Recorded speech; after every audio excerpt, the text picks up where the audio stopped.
Welcome to Car Shopping Questions and Answers. I'm your host, Brother Deshaun, the auto advisor. And all I care about is making sure you pay less than everyone else for cars and never spend more than 30 minutes in a car dealership. That's been my mission. I spent 14 years in the car business. Now we do these live streams to make sure you have the strategies you need to save thousands of dollars, because there's only three prices you can pay with any car. Three prices: market value, above market value, or below market value. So all we talk about here is how to pay below market value, which leads to thousands and thousands of dollars in savings. And you can start typing your questions in and we will get to them one by one. So we appreciate you actually tuning in with us. Everything what I'll be talking about on this stream is out of my new digital book. It is called Cars from Home. That's a mindset. 7 steps to saving time, money, and avoiding dealerships. You can get a copy of it anytime over the next 30 minutes for 75% off. It's normally a $97 book. It's worth every penny. You can see it's 5 stars. You can Google it. But as part of my welcome offer, I want to give it to you for 75% off. So if you get to my TikTok bio before 30 minutes or my Instagram bio, click that website there, or the YouTube comments or the Facebook comments, you'll click a link that you can activate that 75% off and get your book for $24 instead of $97. But it's only for 30 minutes, so make sure you get there before 30 minutes is up. Okay, so we're going to start out with Mary's question, which is what to say if I'm asked to make a down payment. First thing you have to realize is down payments are not mandatory, and in all but 2 cases, they're unnecessary. So down payments, let's say you're looking at a car, it's $25,000. You want to buy it. The bank will lend as long as you have good credit, fair credit, good credit, great credit, 20% above what the car's value is. So if you're buying a car for $25,000, the bank will lend another, let's call it $5,000. So they'll lend $30,000 against a $25,000 vehicle. Now, what does that $30,000 entail? Well, let's say you want to put no money down and you want to buy the car and put your taxes in the loan. The bank will approve that. Let's say you want to buy it and put your fees, which may be a documentation fee and DMV fees. Those are the only 3 legitimate fees: tax, DMV, documentation. So you put that in there. So now that takes you from 26, 25. With the taxes, you go up to 28. With the fees, you go up to 29. The bank will lend up to 30 or 20% above the vehicle's value, which is 25, which means you can do a no money down deal. It is not required. Let's say the vehicle's value is 25, but because you have no shopping strategy, you pay 28.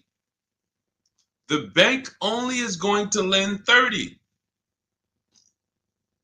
because the price you paid for the vehicle does not affect the value of the vehicle. If the value was 25 and you paid 28, the bank's lending 30. Now, the same is true if you get a big discount. Let's say the value of the vehicle is 25 and you get it for 20. The bank is still going to lend what? Up to what? Come on, type in the chat so I know who I'm talking to. I need to make sure I'm talking to the locked in people. 30, exactly. So the loan to value ratios don't change regardless of what you pay for the vehicle. Now, as long as you are trying to get a vehicle and be with everything you want to add to your loan is within the loan to value ratios, money down is not necessary, no matter what they tell you. But what you have to understand is if you come over and you have $5,000 of negative equity, now we have to take that into consideration. Can we do a no money down deal with $5,000 of negative equity? Possibly. It's going to go back to 20% above what the vehicle's value is. So you heard, oh, maybe I get a discount, get me a nice deal, below market deal, knock $3,000-4,000 off. and I can bring over more negative equity. But the only two people who cannot do these no money down deals, and more than the majority of it, is the negative equity people, because you just have too much baggage you're bringing over. And then if your credit is too bad, where you're trying to finance everything, but even with credit being bad, they're normally just charging you a higher interest rate. They're not usually, sometimes you'll see a lower loan to value ratio, but typically the 20% is going to be customary. So it's really the negative equity that stops people from doing no money down deals in most cases. When I was at Mercedes, some of you know I worked for Mercedes for 5 years. People with 800 scores would leave with no car, negative equity. So if you have a lot of negative equity, your goal is to find a car that you can get a huge discount off of, something like, $7,000, $10,000. Even if you look at somebody like Tiffany bought her Mazda using our strategies, using the strategies in my book. She got $6,530 off. Now that's a $44,000 vehicle. So if she had $6,000 of negative equity to bring over, she could do it, because she got a $6,500 discount off the car she was buying. So this is the basis for understanding no money down, Mary. And a key is for you to understand, you need to be shopping for the price of your vehicle. The vehicle you're going to buy, you should be shopping for that with an out the door price, not with a loan. So let's say you are like, I want to buy a Hyundai Elantra. You should target whatever Hyundai Elantra you want, get the equipment, and then get a bunch of offers to see who's going to give you the biggest discount, because they're not all the same. They're very different.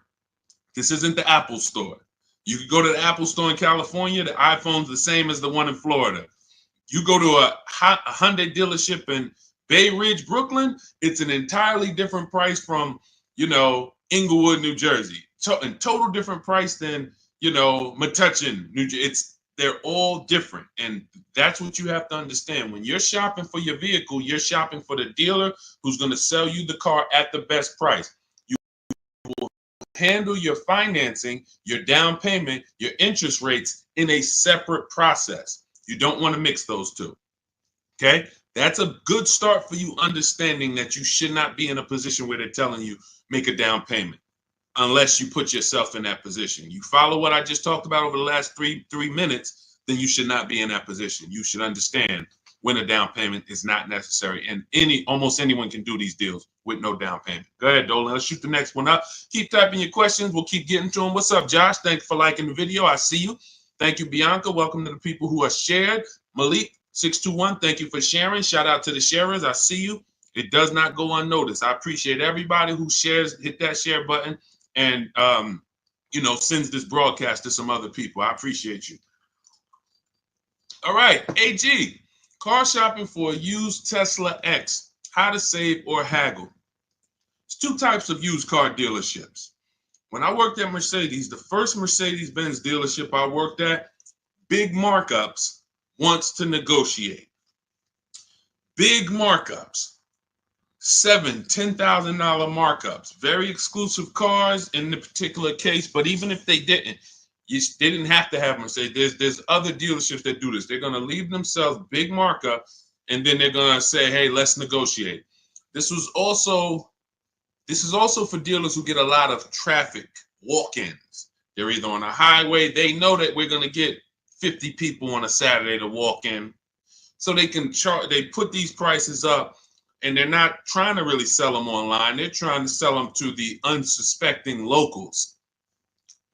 Now, different dealership says, I'm only going to mark my cars up $1,500 because I want to sell a lot of them. This is an entirely different model, different mindset, different process. Where you will get in trouble is when you're talking to a dealer, or you're about to buy, you're trying to buy from a dealer that has the $1,500 markup, has already priced their car better than anyone, and you're trying to get $2,000 off because you think you're talking to the markup dealers. That's when you end up losing. So how do we know the difference? We use a process. In my book, I have a process called the multiple marketplace strategy, where we have all the marketplaces open where used cars are. if a used car is not on a website, you should not be talking about. You shouldn't be talking to anyone about it. If you can't find a vehicle on a website, a public marketplace, where every dealer wants to sell their cars, do not negotiate on these cars because they can make up prices. Let's say if it was on a website, it'd be 26. You come in, you're like, hey, I like that blue car. Hey, how much y'all asking for it? What's to stop them from saying, hey, yeah, it's not on the website yet. We're going to be asking 29. And then you're like, oh, that sounds kind of high. Well, what did you think? I'm trying to get to like 24.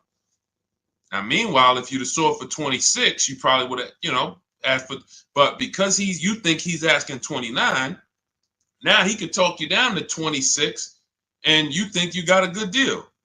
Meanwhile, the price they should have listed it for was 26 to begin with. So that's why it's a dangerous, unwinnable game to ever negotiate with a used car that you can't find on a marketplace, public, because that's where their competition is. So we're going back to our system. We're opening up all the marketplaces, CarMax, Carvana, Driveway, eBay Motors, Cars.com, Auto Trader, Car Gurus, and Carfax. 8 marketplaces. Now, all of these marketplaces have different cars. And sometimes you will see a marketplace that has a car here for 34, but the same car is on another marketplace for 32 because they lowered the price. But because you only look at Car Gurus and you're not looking at Carfax, you didn't see that when they lowered the price, this website updates faster than this one. So that's why we're on 8 marketplaces. And then we're narrowing it down based on the first thing you need to do is look at assess the market, I call it. In my book, in my multiple marketplace strategy, this is called assessing the market. What's the low prices? What's the high prices? Where the low side at? Low side is around 22. Okay, I see that. Now, the 22s are going to be garbage cars, accidents, frame damage, title messed up. But every now and then you see one for 22.5, 23, and it has a good Carfax and it has good service record, but it may not be the color you want. So now that has already set the market for you. I want it black, but I see a white one here. It has everything I want, but it's not the color. That means the low side of the market for that car is that. That's assessing the market. So now we're trying to find a vehicle there because, again, there's 3 prices that you can pay for any car. Market value, that's what negotiators pay. Above market value, that's what people who don't negotiate, can't negotiate, don't like negotiating pay. And then you got below market value, which is what people who use competitive bidding and put dealers against each other pay. Now, when we look at these low market, now we're trying to see, do we wait for a vehicle to pop up and can we screen down a couple vehicles to get to a top 3 or top 5 best choices? Once we do that, those are the vehicles, AJ, that we're going to see if we can make a final deal on, because they're already at the low side of the market. So what's going to happen? Either they're at the low side of the market and you're dealing with a dealer like the first Mercedes dealer I worked up, meaning they're not going to sell the car for that price. They're going to try to mark up prep fees and marketing fees and all types of bogus fees, but they want you to come in first. They're not going to put that online. They want people to come in and say, hey, I saw this car. And then by the time, who's ever sat down, be honest, if you've ever sat down, you came to look at a car, they were asking like 22. But by the time everything got added up, they slapped like $7,000 more on it. Warranties, all types of stuff. And you're like, wait, who's had that happen? Type me if that's happened. And I need you to dialogue. Listen, I'm talking to the locked in people. Right, I see you, Josh, 100%. Okay, so this is a tactic. Look, absolutely. So this has happened to Judy, a lot of people. This is a strategy. It didn't happen by accident. They're purposely depending on people coming in, not calling in advance, and then they want to negotiate with them. Goes back to the first deal I said about the first deal I worked at. They want to negotiate. So the prices are so now that's what we verify. That's what we're only calling those top 3 to 5 dealers and saying, hey, besides besides the price here online, what fees do you charge? Once they say, oh no, tax, title, fee, doc, all right, now we know our last step is we need to get the original window sticker price so we can find out the true discount. Because we need to know, AJ, if we're dealing with a dealer who has the markup or not. And we never ask them for a discount over the phone. We go there because you got to understand these. I'm telling you how dealers operate because I've been inside. Every dealer who puts a used car on a website, we use a tool called vAuto. It tells us where the vehicle we have priced at, where it ranks in the pricing. It'll tell us if we're in the top 3 best prices within 50 miles. It tells us that. So when you ask them for, hey, can you take off $2,000, $1,000 over the phone, especially if the car just got there, they're going to say, nah, listen, you can come in, we can see, but the car just got here. What we do is we drive there. We already know it's the best price on the market. So either way, we're coming home with a car. Unless it just doesn't drive well or something like that. Every now and then that happens. But usually when we leave and we know we've done our assessment from home, we're going to make that deal. That's how I did with my Infinity truck. I just had to test drive it, lock the deal up. When we do that, that's all we're doing when we get there. And we already know. Now, what we'll do, we'll ask them, hey, could you take off another $1,000? If they have it, they'll do it. If they don't, they might say, listen, we don't have it. The car just got here. I only got the car marked up. You see, we know they're telling the truth because we've done the research online. So now you know if you're programmed to only, hey, if I don't get 2,000 off, 3,000 off, then I can't buy it. And you're going to miss the dealers who want to, they literally put their cars online. They want them going in 24, 48 hours. They make sure they're the best price. And they sell lots of used cars. You go in there trying to get 2,000, 3,000 off from them, you're missing opportunities. That's how it goes. Okay, this is all, that's all part of my multiple marketplace strategy. It's in my new digital book. It's called Cars from Home, 7 Steps to Saving Time, Money, and Avoiding Dealerships. As part of my welcome offer, you can get your copy for 75% off, but it's only for 30 minutes. So you go to my TikTok bio or my Instagram bio, the YouTube comments, or the Facebook comments. You won't pay the normal $97 price, but it's only for 30 minutes. And then you'll have everything we'll be talking about on the stream step by step. Go ahead, Dolan. Next question.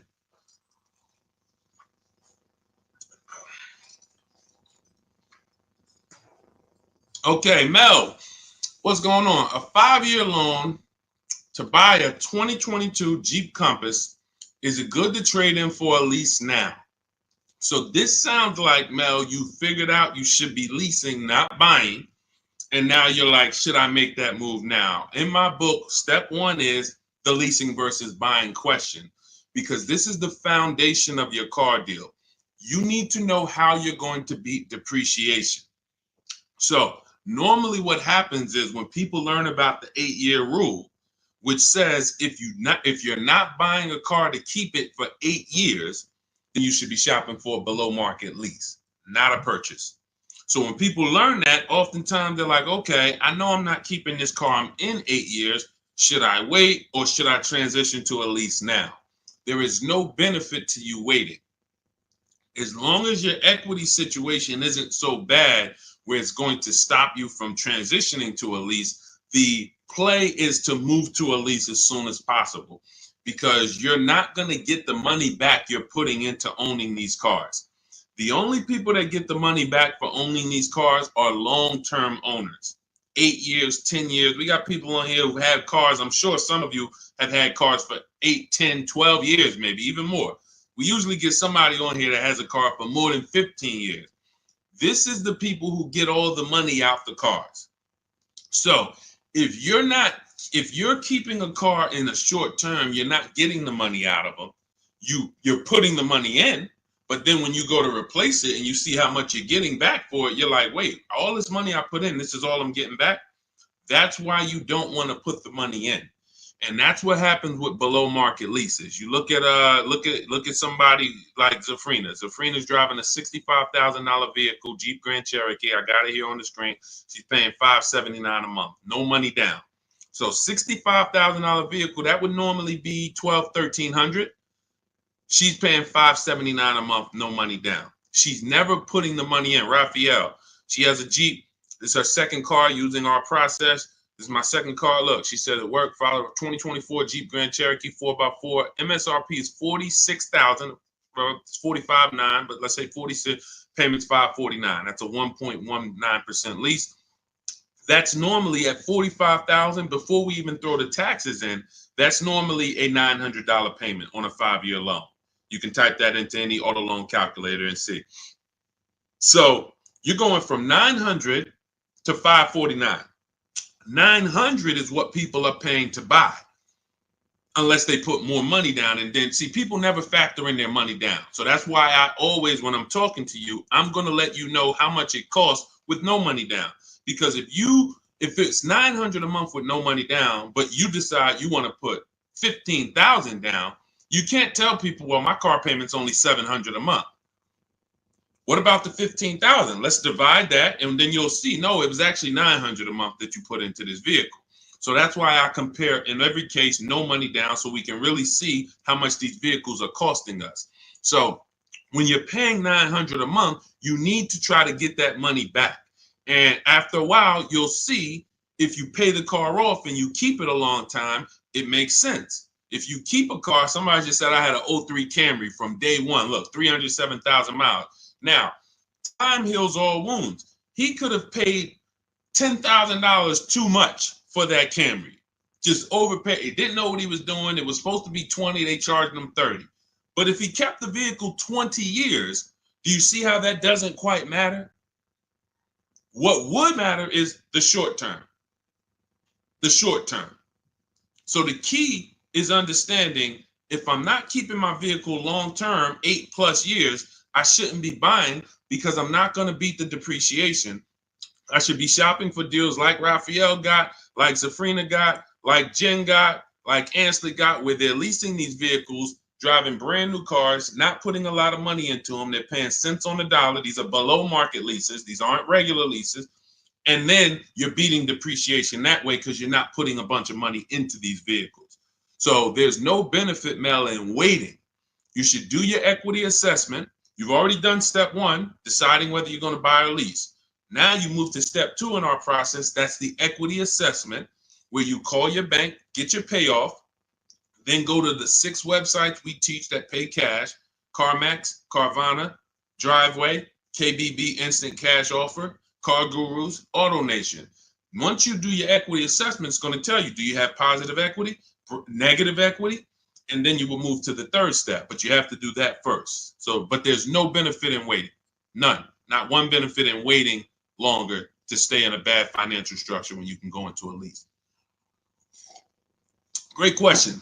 All of this is in my new digital book. For those of you, you're sitting there, you're like, Deshaun, there's no way I'm going to remember all of this stuff. We haven't even started warming up yet. You can grab my digital book. It's called Cars from Home, 7 Steps to Saving Time, Money, and Avoiding Dealerships. It has everything in there step by step, leasing step by step, purchasing new cars step by step, purchasing used cars step by step, making banks bid for your loan step by step. And you can get it for 75% off as part of my welcome offer in my TikTok bio or my Instagram bio. Click the website there, and or YouTube comments or your Facebook comments, and you can get it for 75% off, which will be $24 instead of the $97. But it's only for 30 minutes. Once 30 minutes expires, the welcome offer does go away. And $97 is still a great price for what you're going to get, but $24 is better. Okay, go ahead, Dolan. Next question. Just got the book the other day. Awesome, Mel. And I see you already made the decision about the step one, which is great. Just move to the equity assessment and just keep checking off the steps. Just trust the process. You're going to be just fine. Thoughts on leasing versus financing? Well, T, this is exactly what we just spoke about. I have a very clear rule. It's called the 8-year rule. where it says if you're not buying your vehicle to keep 8 years, you should be leasing. And not just getting any lease, you need to get a below market lease, because some people will tell you leasing, this is when you know it's bad. When a dealer tells you leasing is the same price as buying, you're dealing with an 80% dealer, which means they are going to charge you a lot of money. And that lot of money is trying to discourage you from leasing, but that's not what a lease deal would be if you shopped around. So look at Ansley. Ansley has a 2024 Infiniti QX60. It's a $58,000 vehicle. He got it for $554 a month. Only first month's payment down. I want you to pay attention to these details. We're not putting money down to get to these payments. These are what is called 1% leases, or anything below 1.5 we consider a good deal. Anything below 1% we consider it a steal. So it's a steal, it's a deal. And over 1%, over 1.5%, I say in my book, it's time to chill. We don't lease those. We don't sign those leases. They're bad lease deals. But look at Jen. Jen pays $512 a month. Now, normally these vehicles that they're buying would be $300 to $400 more per month if they bought them. So when you take somebody like Danielle, Danielle's Audi. It's a $45,000 Audi, 44 and change. If she bought that vehicle, she's looking at a $900 a month payment, no money down, 5 years. She's leasing it, no money down, $550. So she's paying, call it almost $400 less per month, because we didn't even put the taxes into the price of the vehicle. So if we put taxes into that MSRP, then it might be around $48,000. And her payment's probably going to be about $950 for 5 years. She's paying $550. Now, let's just to give you an example to understand it deeper, let's say she got a big discount off this Audi. Let's say they knock off even $10,000 for her, which would never happen. But let's just say she knocked off, I just want to prove a point here. Instead of 48 with the taxes, let's say she gets a big discount. She's at 38 now. How much is the payment on $38,000? Some of you know every $5,000, and that's going to be a little, roundabout math for you to do. Every $5,000 is about how much per month? Let's talk to the people who know this. Every $5,000 on a car loan that you look at every $5,000 is about how much per month? Not 1,000, Mel. I think you typed an extra zero by accident. Yes. $100. Yes, $100. Yes, I see a lot of people. Look, thank you, Cleef. Yes, I listen, man. I love the locked in people. Shout out to the people who locked in, following, and learning from what we're talking about here, not just letting it go in one ear and out the other. So when you look at a $10,000 car, you should automatically think that's $200 a month. $20,000 car, $400 a month. $80,000 car, you should be thinking, okay, that's $1,300 a month. So when you have these parameters, you don't get in trouble and you don't let people slap you in long loans. And how my payment so low? That's because you're in a 9-year loan. So when you have these parameters, you can't be tricked. So let's go back to, if she got a big discount off that Audi, 38 instead of 48. She's still looking at a $750 payment, $775. She's paying $550. So that is an example of how it's nowhere close. Even with the biggest discount you would get off of a brand new car, a below market lease is still so much lower from an investment standpoint, from what's coming out of your household. And let's take one more scenario, and this is all tied into the 8-year rule. When I say you can make it easy on yourself and just say, if I'm not keeping the car 8 years, I'm going to shop for a below market lease. Now I'm explaining the math behind it so that there's math behind it. So all right, I didn't just pull the 8 years out of my hat and say, hey, there's math behind it. So let's look at one more scenario.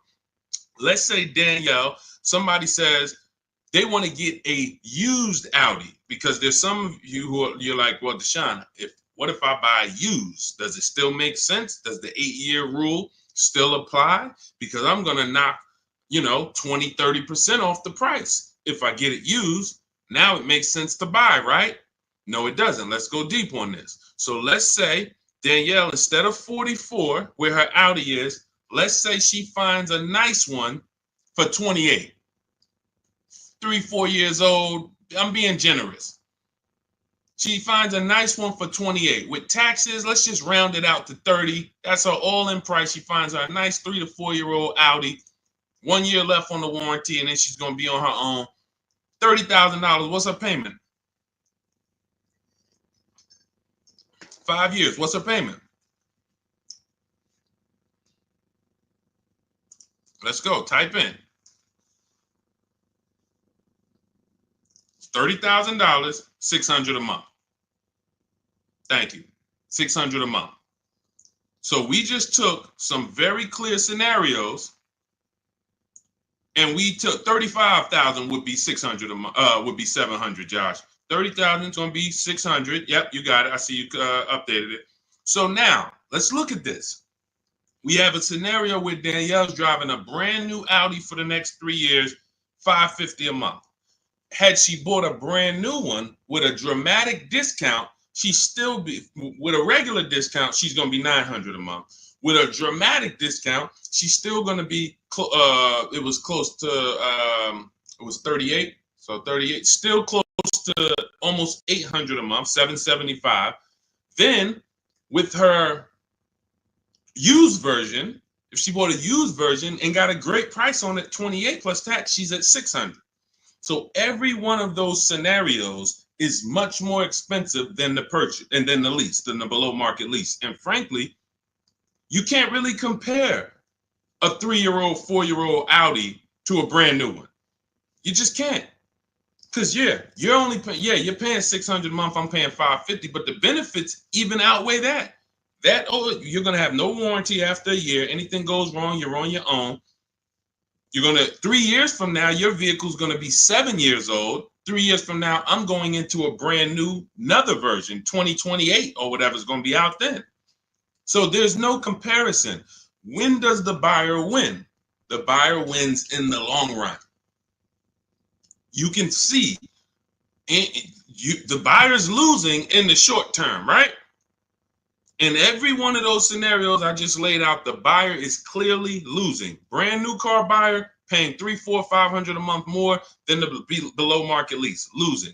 The used person got a payment closer to the below market lease, but look what they're driving. 3-4-year-old car. It's going to have no warranty soon. They're going to be on their own. And then the majority of that time they have it, they're going to have no warranty. That is the life of the buyer. But after 8 years, the money paid starts to stack for the lease person. Because if I'm paying $550 a month, all right, let's say Danielle gets 3-4 Audis in a row. She just got 4 Audis, every single one of them, she gets below market deal $550.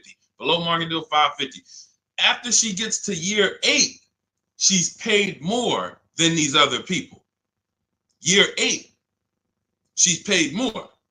So at that particular point, financially, the buyers are ahead. But before that, the buyers have lost because Danielle's driving better vehicles for less. That's why it's the 8-year rule. This is the first decision you make, because if you make this wrong, you lost. If you go in to buy a car, if you go in and you buy a car, but you should have leased, you lost. I just showed you. Doesn't matter how good of a deal you got. Man, Deshaun, they knocked 15% off for me. Does not matter. If you're going to replace that vehicle in 3, 4, 5 years, you would have been better off getting a below market lease and never tying up all of that money in the vehicle. That makes sense? Type $signs if you're clear on that. Type $sign, $sign if you're clear on that. All of this is in my new digital book. That's step 1. It's called Cars from Home. It's 5-star rated. Thank you to everyone who's reviewed the book and rated it. And it's called Cars from Home, 7 Steps to Saving Time, Money, and Avoiding Dealerships. That was step 1, which is our leasing versus buying question. That's how we put our deal on the right foundation. And that's the most important question. It's literally called that in the book, the most important question. How many years are you going to keep the next car? That's when we decide leasing versus buying. So as part of my welcome offer, you can get your copy of Cars from Home for 75% off in my TikTok bio or my Instagram bio. Go to click the picture of me, click the website. and then you can activate your 75% off for the book, but it's only for 30 minutes. Also in the YouTube comments or the Facebook comments. After that, price goes back up to $97. Welcome offer is gone, but go get your book and come on back to the show. And make sure when you get the book, you screenshot the thank you page, because on that thank you page is the link to open the book. I also email you a copy, but sometimes you type in your email wrong, you type in too fast, and that screenshot has my support team's email, where you can email my support team just in case you type your email wrong and your book's not in there. So go ahead, Dolan. Next question. Keep them coming. Keep typing your questions, y'all. We will get to as many as we can while we're on. How do you calculate the negative equity? This is a great question.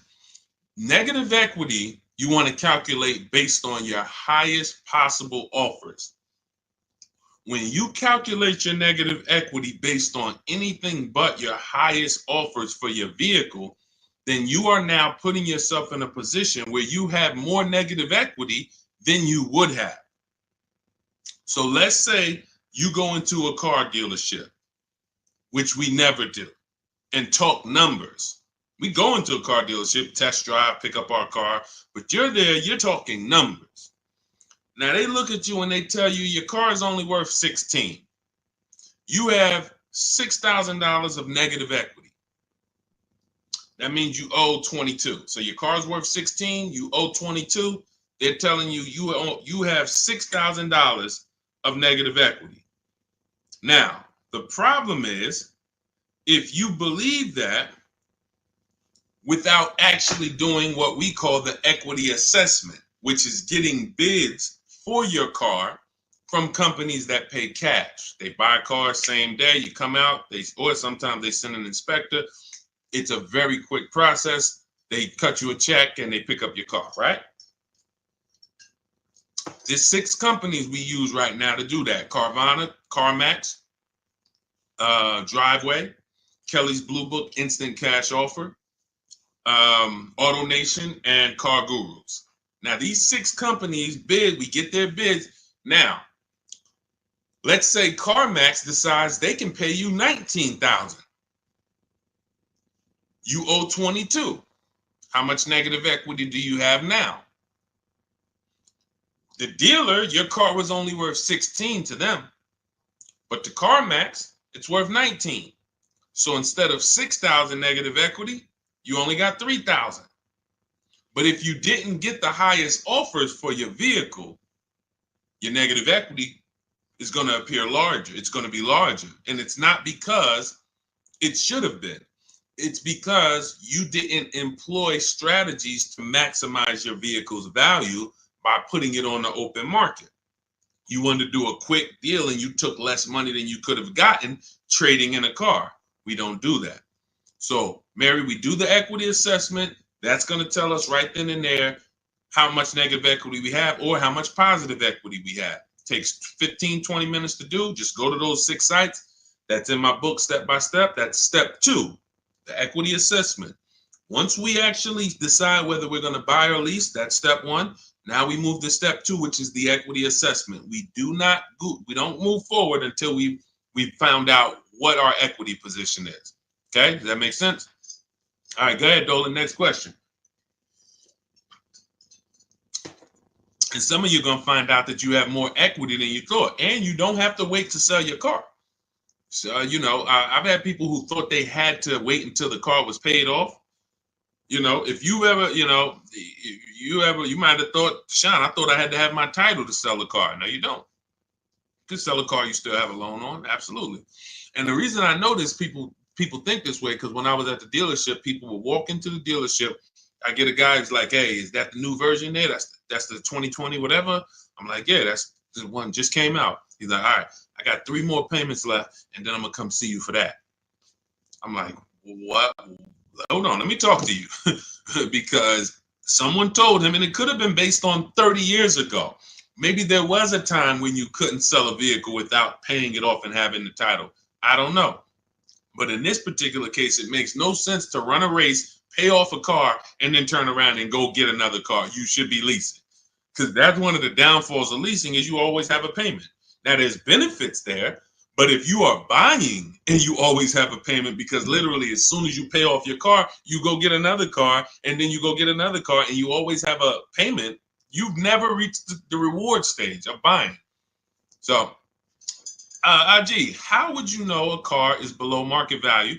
Who to believe? CarMax? No, this is not. We don't believe companies. You know a car is below market value by looking at the market and getting multiple offers. There is no quick, oh, let me plug this in and this tells me this. We don't trust anyone. There's no trusting or believing anyone. You want to assess the market. If I'm looking at a bunch of used cars and I'm looking at, okay, 2020 to 2022 Honda Civics, I can see what the low side of the market is. They're at 19. I can see the middle of the market is about 23. Then I can see these all of my other ones, they high. I need to know where the low side of the market is. If I'm leasing, everything we do with buying, if we're buying a new car or we're leasing, we use a strategy in my book called the 25 to 5. We connect with 25 dealers online. We're going to get 5 offers. This is for new cars and leases. Assessing the market for these cars comes through multiple offers. So when I look at, let me give you an example. I use an example like Teddy. So Teddy gets multiple offers. How does he know that his BMW deal is a below market deal? Says here, look, the post is a bit wordy, but I'm too pumped. I will never lease another vehicle any other way. From start to finish, this deal took 6 days. Connected with 25 dealers online. We do this in 20 minutes. I show you in my book how to do this in 20 minutes. 4 nearby states. He's on the Indiana border. I received 10 offers. I only use the scripts provided. So I provide you with email scripts, copy and paste, because I know everything these dealers are going to say. Obviously, I was a car dealer for a long time, so I know the canned responses. So I wrote the email templates to respond to them. Now, he ends up, this is a $73,000 vehicle. He closed his deal at $856 a month, no money down. Now, how does he know $856 was the below market deal for his BMW? Because his highest offer came in at $1,123. So you can see my highest offer during this process from a different dealer was $1,123. Look, the dealer closest to me, the local dealer, came in at $986. So his closest dealer is $986. His highest offer is $1,123. He closes his deal at $856. It's clearly below market value because he sees the market. The only way to get below market deals is to look at the market. That's why we have the best system for getting multiple offers on new cars and leases. Or if we're shopping for a used car, we're looking at multiple options. That's the only way. That's why I said there's 3 prices you can pay for any car. If you're going to buy a car, lease a car, if you're going to buy a new car, buy a used car, or lease a car, there's 3 prices you can pay. Market value, that's what negotiators get. They don't know if they're actually getting a below market deal. They're just negotiating to try to get to the bottom. But they don't know they're at the bottom because they don't even know if they're at the dealership. Let's just say, let me go back to Teddy's deal. Let me show you an example of why you can't get a below market deal from the wrong dealer. This Teddy's local dealer comes in at $986 a month. Now, we have counter offer calculators in my book. His $986 from his local dealer is not the first offer. That's the last offer. That's, hey, we're not doing anything lower than that. The highest offer, $1,123. We're not doing anything lower than that. So if somebody's in there and they're negotiating with one of those dealers, they're not going to get to $856. They're at the wrong dealer. They're at an 80% dealer, and 80% dealers want to make a certain amount of money or they're not going to sell the car. If they can't make $5,000, they're not going to sell a car. $7,000, whatever it is, I'm not going below this. Meanwhile, the dealer who beat everyone's offer at $856, maybe they only made $2,000. Maybe they only made $3,000. Who knows? But the point is, they said, I don't need to make all that. I'm going to beat my competition and sell this person a car. That's a 20% dealer. That's why I say negotiators pay market value. People who don't, if you don't negotiate and you're like, man, Deshaun, I just go and I close my eyes and just wake me up when it's over and I could drive out of here. You're going to pay above market value. So you're gonna, because you just don't have any, you don't have any fight in you, you have no strategy. But below market is reserved for the people who are putting dealers against each other, because it's the only way to know you got a below market deal is when you can look at enough options and know that you paid less. It's like this with anything. It's not just cars, TVs the same way. If you were buying a 100-inch TV, how would you make sure you're getting a good deal? You're going to look at probably 30, 40 TVs in every website. Then you're going to be, oh, this one's on sale, $699. All the rest of them is $900 and $1,000. Clearly, that's the below market deal. Same principles. Same principles. Go ahead, Dolan. Next question. You know, coincidence. All I do is teach you to shop for cars like you shop for everything else. Everything else in life, you shop this way except cars. Cars, you shop a way you wouldn't shop for anything else the way you shop for cars. Think about that. Am I right or am I right? Type right if you know I'm right. The way you shop for cars and buy cars, you won't buy anything else like that. You don't buy houses like that. You don't buy jewelry like that. You don't buy maybe jewelry. That's a little, you know, because it's sometimes tough to put people against it. But you don't buy TVs like that. You don't buy furniture like that. Just walk in and all right, go back and forth. No, you're comparison shopping. You're using the internet as your friend to get the information and start to have multiple options. That's all we do when it comes to cars. That's why we win easily.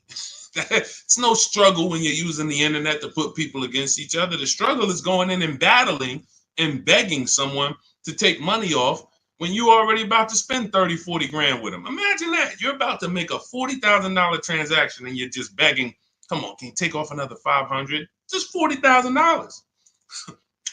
All right. Best SUV to buy. This is all subjective. If you want to look at ratings, feel free to do that. I don't recommend cars because it's just too subjective. There's over 40 car companies. All of them have vehicles in every size category: compact, midsize, large, 3 rows. So there's so many categories. The key is this: find one you like based on looks. I like the look of that. And then you can come home and do what we call a quality check. This is in my book. This is in step 4. This is when we make sure the car we're shopping for is a good car. Some vehicles have a bad DNA. I want you to remember this. DNA you can't get around. You cannot repair DNA. So if a Nissan has a particular transmission that goes out between 80 and 90,000 miles, I never get it, because I would never buy that car, because there's nothing I can do to escape what might happen. It's just literally the luck of the draw. Maybe mine doesn't go out at 80, 90,000, but these vehicles are known for the transmissions going out from 80 to 100,000 miles. That's why you'll notice a lot of Nissans for sale. They got like 80,000 miles on them, 90, because people get rid of them right when the transmission starts slipping or right before it goes out. That's what happens. So you can, and this is not all Nissan. So you need to, we always type in the actual car to Google, and we type in 2000, we put the year, the make, the model, 2000 Honda Accord reliability, 2018 Nissan Altima longevity. There's three words that we use that you need to get familiar with: initial quality, reliability, longevity. This takes 5 minutes to do. Initial quality tells you, what does the data say? What are people saying about the vehicle the first 90 days? So if you're leasing a car, you're going to buy a car new or you're going to lease it, you need to know what the initial quality reports are. What are the owners saying the first 90 days of the vehicle? Is it in the shop? Is it electric problems, little malfunctions, blind spot, whatever? That's initial quality, first 90 days. Reliability is your first 3 years. So you need to know, what are people saying about this car, not my neighbor. Not my neighbor. My neighbor owns one of them. There's 10,000 out here. What are they saying? Maybe my neighbor got a good one. You know what I'm saying? Your neighbor might have just got a good one. But I need to know, what are people saying about this vehicle the first 3 years? That's reliability. And then longevity is the long run. 7, 8 years, the engine. People, you're going to see people like Motor Trend and Vehicle Engines, all these websites that all they do is study engines and longevity. What are they saying about this vehicle? Are they saying that the transmission's known to go out? Sometimes you'll type in 2018 Kia Sorento longevity and you'll see right at the top, with proper maintenance, these vehicles are known to last 200,000 miles. That's a good sign. Now all we need to do is make sure we're getting a good one that has been properly maintained. But that's the DNA. So when you ask the best SUV to buy, my goal for you is to avoid the vehicles that have bad DNA. They have bad data. Could be a year. Could be the 2018 was trash, but then they saw that the 2018 was trash and they changed it, and then they made a better 2019. So it's all up to the year. I appreciate it, Rob. Thank you so much. Go ahead, Dolan. Next question. That's in step 4. See, that's shopping, not buying. We have 7 steps in our process. Most important question, step 1, equity assessment, step 2, deal focused budgeting, step 3, shopping, not buying, step 4, multiple offers, multiple options, step 5, paperwork and protection, step 6, and delivery is step 7, pickup or delivery. That's it. So everything I'm teaching on the stream is always going to be out of one of those steps. And for those of you who have the book, here's what you should always be asking yourself. Where am I at in the process? What step am I at in the process? Because you've come from not having a process. So you don't know what to do first. Should I be thinking about my trade-in? Or, oh, matter of fact, wait, he said don't trade. And then, all right, when do I get my loan? Do I get a pre-approval? You don't know where these things go, what order they go in. But I do. That's why we created a 7-step process that accounts for everything. So you always want to be asking yourself, where am I at? What step am I on to make sure, all right, listen, why am I focused on budgeting right now? And I haven't even decided how many years I'm keeping the car. That's my first step. That's what it's about. Okay, Judy, my Jeep lease is up in 2 months. Strange lease of 5 years. Would you finance the car at the end? You've had the car long enough and you're not owning it. So whatever type of financial deal that you went in on this, it was not a good deal because you're paying way too long on a car that you're not going to own. That's the reason we don't buy our leases. We don't do 4-year leases. Paying too much, unless you're paying like $200 a month or something ridiculously low, where you add up all the payments, add them all up. Look at it. All right, I gave them $2,000 up front, and then I paid $400 a month, and I've been paying $400 a month for 5 years. That's 60 months. All right, wow. All right, I paid them a lot of money. Add that up, and you'll see, compared to the MSRP, I paid way too much for this car that I'm giving back. So that's why I wouldn't suggest you buy it, because if you're not going to keep it long term, normally with a lease, it's broken into 2 sides. It's a part you're going to use, and then it's a part you're giving back to them.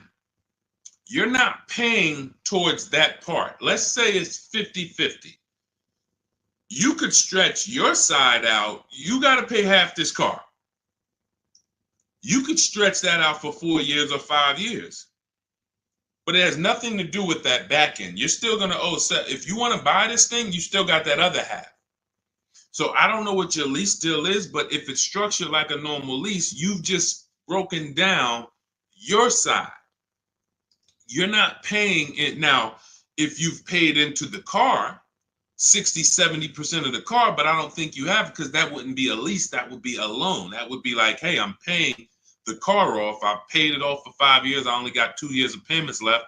I should only owe a small amount. If that was the case, then that's different. But on a lease, if you just took a 5-year lease, then you're paying your half. You're not paying towards the back.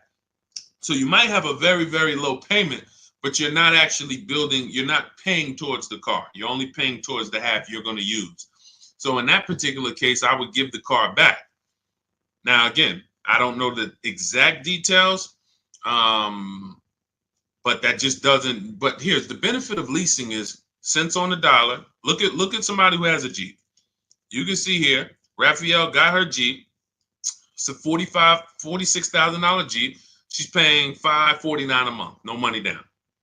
So she's putting into this car $549. Let me do some math.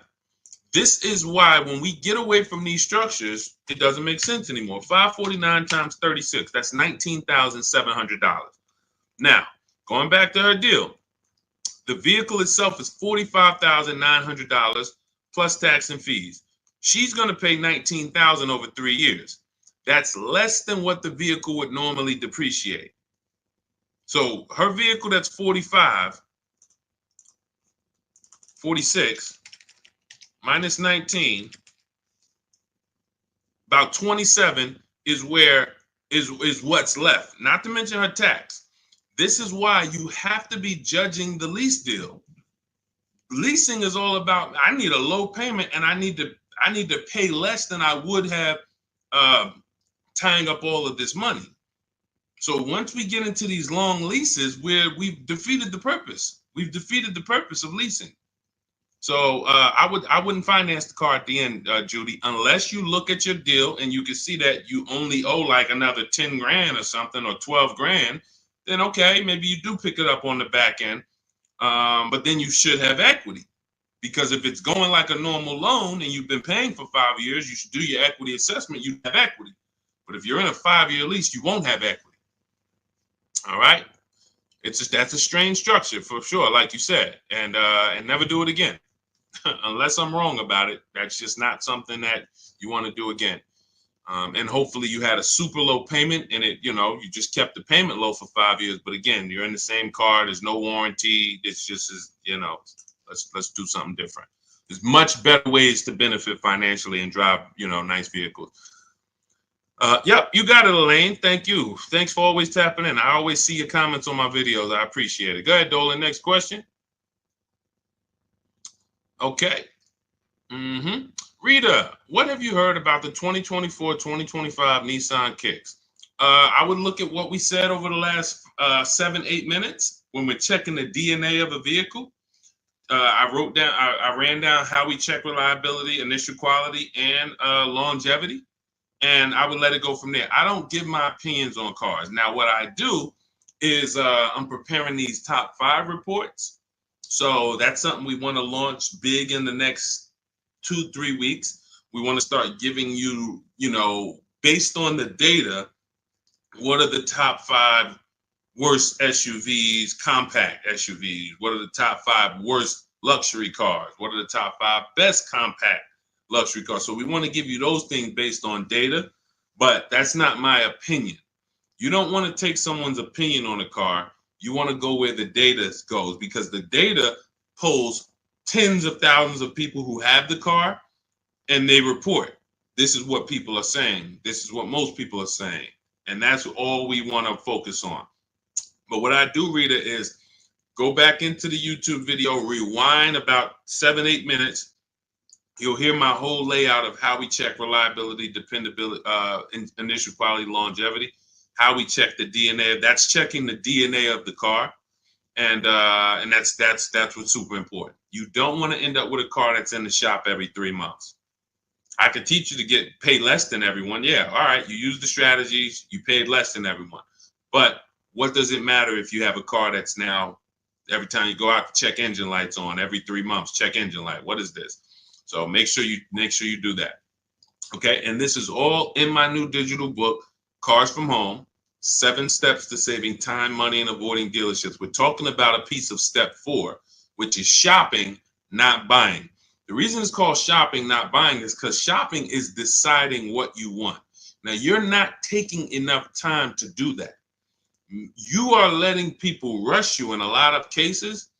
And now, once we decide what we want, it only takes us 90 minutes to get it. You saw what Ansley said. He got his deal, Teddy, 6 days. I got my below market deal. Ansley, he got his Infinity truck. Look, he said, I started the process Saturday. I accepted a deal Monday. It's quick. By the time we hit the market, we are seeing below market deals like that. So it's not even a matter of needing a month or 2 or 3 to be able to do this. Now, if you have time, you can watch the market, because deals change every month. So you can watch the market and see, okay, let's see the lease deals next month. Let's see where the used car price is going next month. Are they going down, up? So if you have time, that's a benefit. But even if you have a week, you can still get a below market deal. So that's step 4, shopping, not buying, deciding what you want. And when you do this the way I'm teaching you, you'll never worry about getting a car and then 3 months later you're like, man, I don't like this car. I need to replace it, which is a loss, because you're going to lose money, because you already depreciated the car. Now you're trying to replace it. So you're going to lose probably 15% of the value, whatever you paid for it. So we don't want to do that. You want to take the time to shop. You want to choose your vehicles wisely, test drive them, and you want to enjoy the process. And you will enjoy the process when you stop mixing buying with shopping. Let me say that again for those in the back. You will enjoy the shopping process, which is deciding what you want, when you stop mixing that with buying. Hey, Charlie, we're going out this weekend. You and your mother, we're going to go test drive some cars. We're going to go see the Nissan. Then we're going to go to the Chevy dealership. And I want you to sit in the back, and I want you to make sure that you can get all your football equipment back there. We're going to look at like 3 different vehicles. Oh, that sounds good. That sounds good. Now you're at the first dealership. You see it. Okay. All right. What do you think, Charlie? This is nice. But yeah, this is nice, Dad. I like it. Let's go see some other ones. Next thing you know, the salesman says, hey, well, we got a sale today. So 1-day sale. Oh, now you're sitting down. Now you're sitting down. What are you talking? Well, Dad, what's going on? I thought we were going to the other dealerships. Yeah, son, hold on. Me and Daddy and Mom, we're working a deal here. Next thing you know, you're buying, not shopping anymore. And this is how you leave money on the table. Don't shop competitors. This is a tactic. Call them the showroom shackles. They want you to sit down, just picture, remember this. Every time you sit down at a dealership, just picture shackles coming out of the armrest of the chair, and because isn't it like that when you try to get up? Doesn't it feel like you're shackled? When you try to get up, hey, some of you can't even get your keys back. Hey, where my keys? Hey, you got my license? Hey, who has my driver's license? Hey, did you give me back my license? So this is a tactic. So once you understand, we avoid all of this. We never talk numbers in the dealership. When we're there to shop, which is decide what we want, test drive, go home. If that's the vehicle we want, we will be reaching out to buy it from home, online, by email. And if you're going to do it your way, you can call around, you can call them, but do not discuss numbers at the dealership. It's a losing battle. You have no leverage there. Go ahead, Dolan. Next question. All right. If you're getting value out of the stream, can you type a $, $, $, just send $, $. Let me know you're getting value out of what we're doing. Every time I see the $, I appreciate it. It lets me know we're connected and you're getting what we're talking about. Thank you, Sherwin. Thank you, Raphael. Thank you, Rob. Appreciate you. All right. Listen, let's go. Next question, Dolan. Yeah. Thank you, Jeremy. I appreciate it. I see you. Thanks, Tracy. Which value guide do most lenders use to determine value? Probably NADA.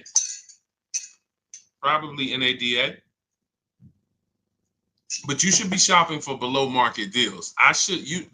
You could, if most people are paying 25 and the bank's using 25 as the value of the car, I don't want to pay 25. Why do I want to pay what everyone else is paying? So using the strategies we're discussing, multiple offers, low market, everything we're doing, you're in a scenario where when you pull up to someone with the same car, you've paid 2, 3, 4,000 less than them if they got market value. If they paid above market value, you might have paid 6,000 less than them. And this happens. Unfortunately, it happens sometime at one dealership. I remember I was at a Mercedes dealership and a customer comes in, he's going nuts. He's like, hey, I got an E-Class. Me and my neighbor, we go out to dinner the other night. We got the same car. I'm paying $200 more than him a month. He was pissed off. Now, how does that happen? One person paid above market value. Maybe the other person paid below market value or market value, but it's a $200 spread. Same vehicle.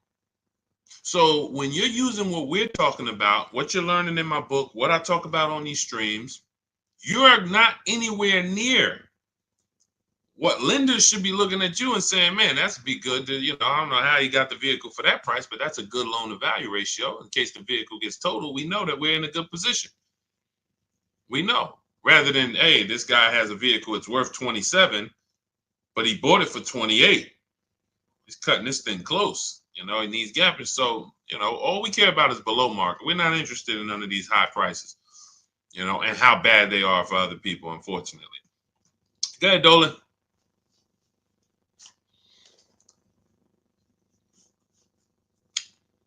For Countess, does it matter what type of vehicle you lease? Well, every vehicle has a different lease program attached to it. So every trim level has a different lease program attached to it. So a Mazda 3 Sport has a different lease program than a Mazda 3 Touring in many cases. Has a different lease program than a Mazda 3 Grand Touring. So every vehicle is different. Here's how I look at leasing, and here's how I want you to look at it if you want to talk value and money saving. You're looking for the car that you could drive the highest MSRP car for the lowest price.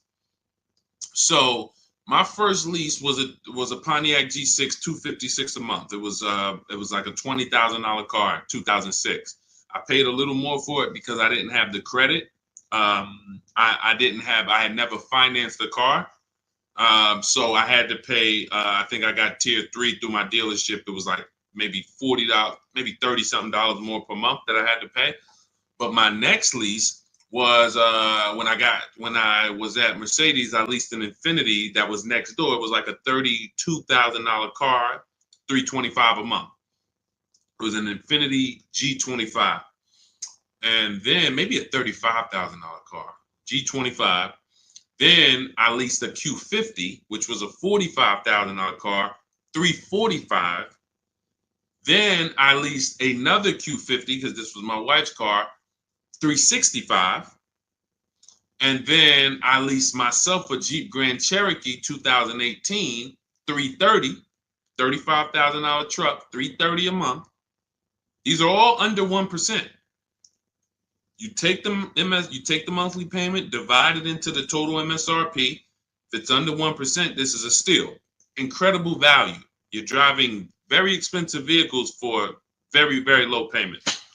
So, and then the last Infiniti that I got that I leased was we had 3 Q50s that my wife drove. And the last one was $365. So it kept going up by $20. Every time it would go up by $20. We had 3 Q50s. These were $44,000 vehicles. So that's how I approach leasing. Now, I might look at another vehicle, the same $45,000, but the lease program is not as aggressive. Once I shop my offers, maybe I'm at $500 because it's a different lease program. The lease program, in order to be at a 1% lease or close to it, you need a lot of support from the manufacturer. You need rebate, you need incentive, and then you need to get bids. So you can have a great lease program, but if you're at an 80% dealer, you're not going to see these deals that I've been showing this whole stream. You're not going to see any of these deals. You need a great lease program, and that combines with the bids that you're getting. And then once you get that, you can see, am I at 1%? Am I at 1.2%? Am I under 1%? Zafrina got a 0.88% lease on that Jeep Grand Cherokee, the electric version. She got a 0.88% lease. Ridiculous. $65,000 vehicle right here. She's paying $579 a month. No money down. $65,950, $579. That's a 0.88% lease. Ridiculous value. Ridiculous value. So the lower value, the lower percentage, the better.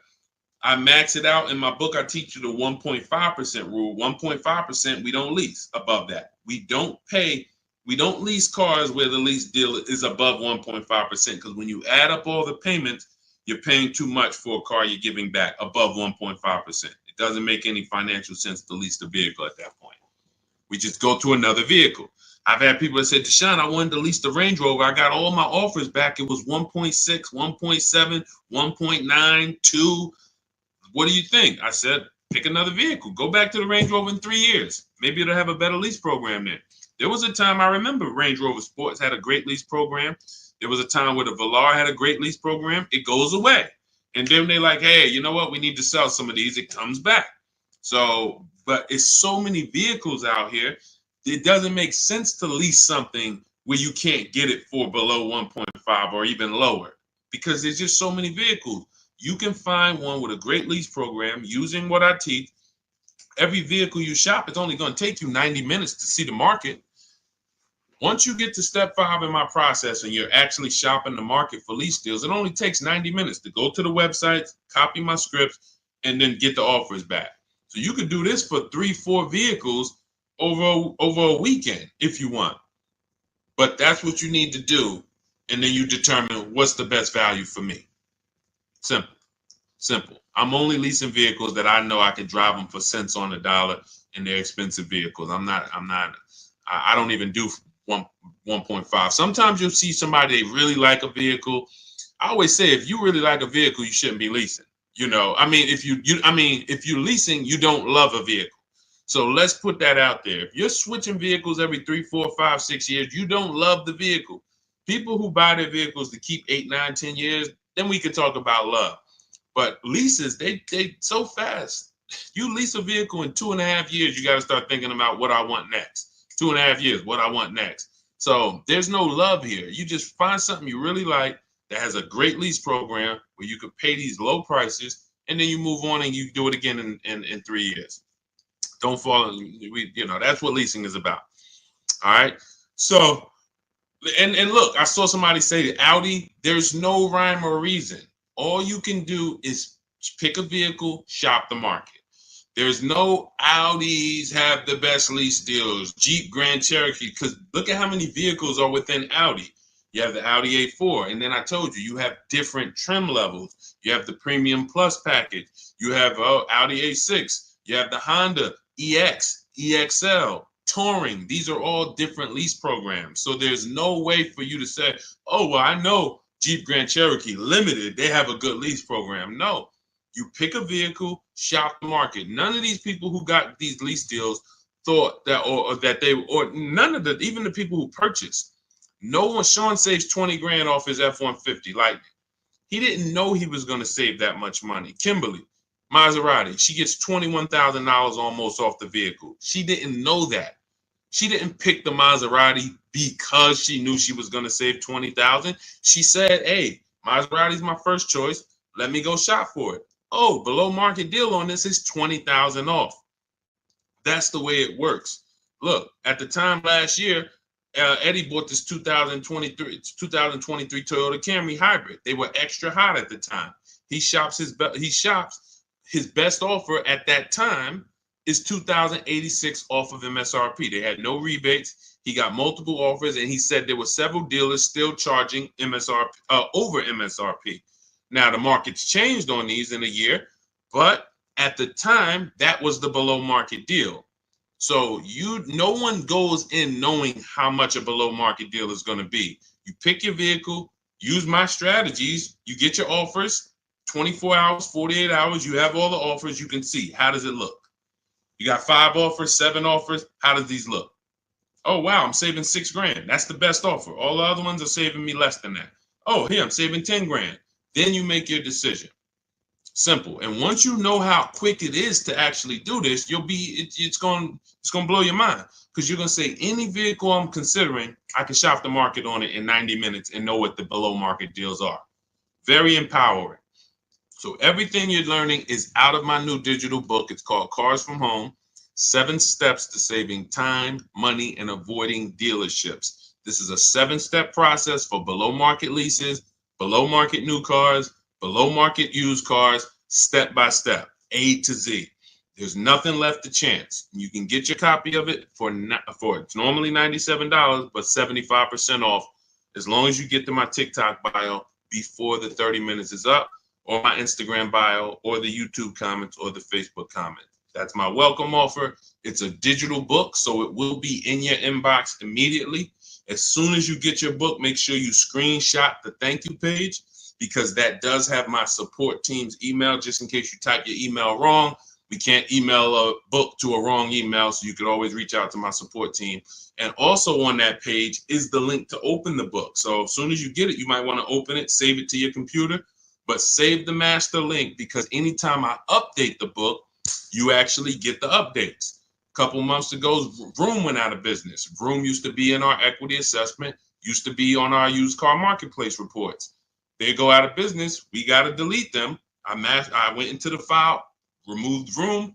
Everyone who opened the book after that never saw Vroom again. So you keep the master link. That way, when I update the book, you get it. I don't charge for updates. I want you to win. That's why I'm giving you the welcome offer, where you could even get it for $24 instead of $97. But even if you miss the 30 minutes, you should go and get your copy for $97, because what you're going to benefit from is going to be 10 times worth what you paid for it. But if you get there before 30 minutes, you can actually get it for $24 instead. So go get your book. I appreciate you tuning in. I want to see you win. Make sure you email me your car deals when you make them. Send them to me by email. I love to see your deals, so I can bring them into the show and keep, talk about you the same way I'm talking about everyone else. And we'll make this happen. Keep unlearning. Leave everything you learned at the door. When you get my book, don't bring any of your old ideas to me. Trust our process. Leave all of that old way at the door, and your success is guaranteed. So I'll see y'all on the next stream. God bless you.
Poland's in the back.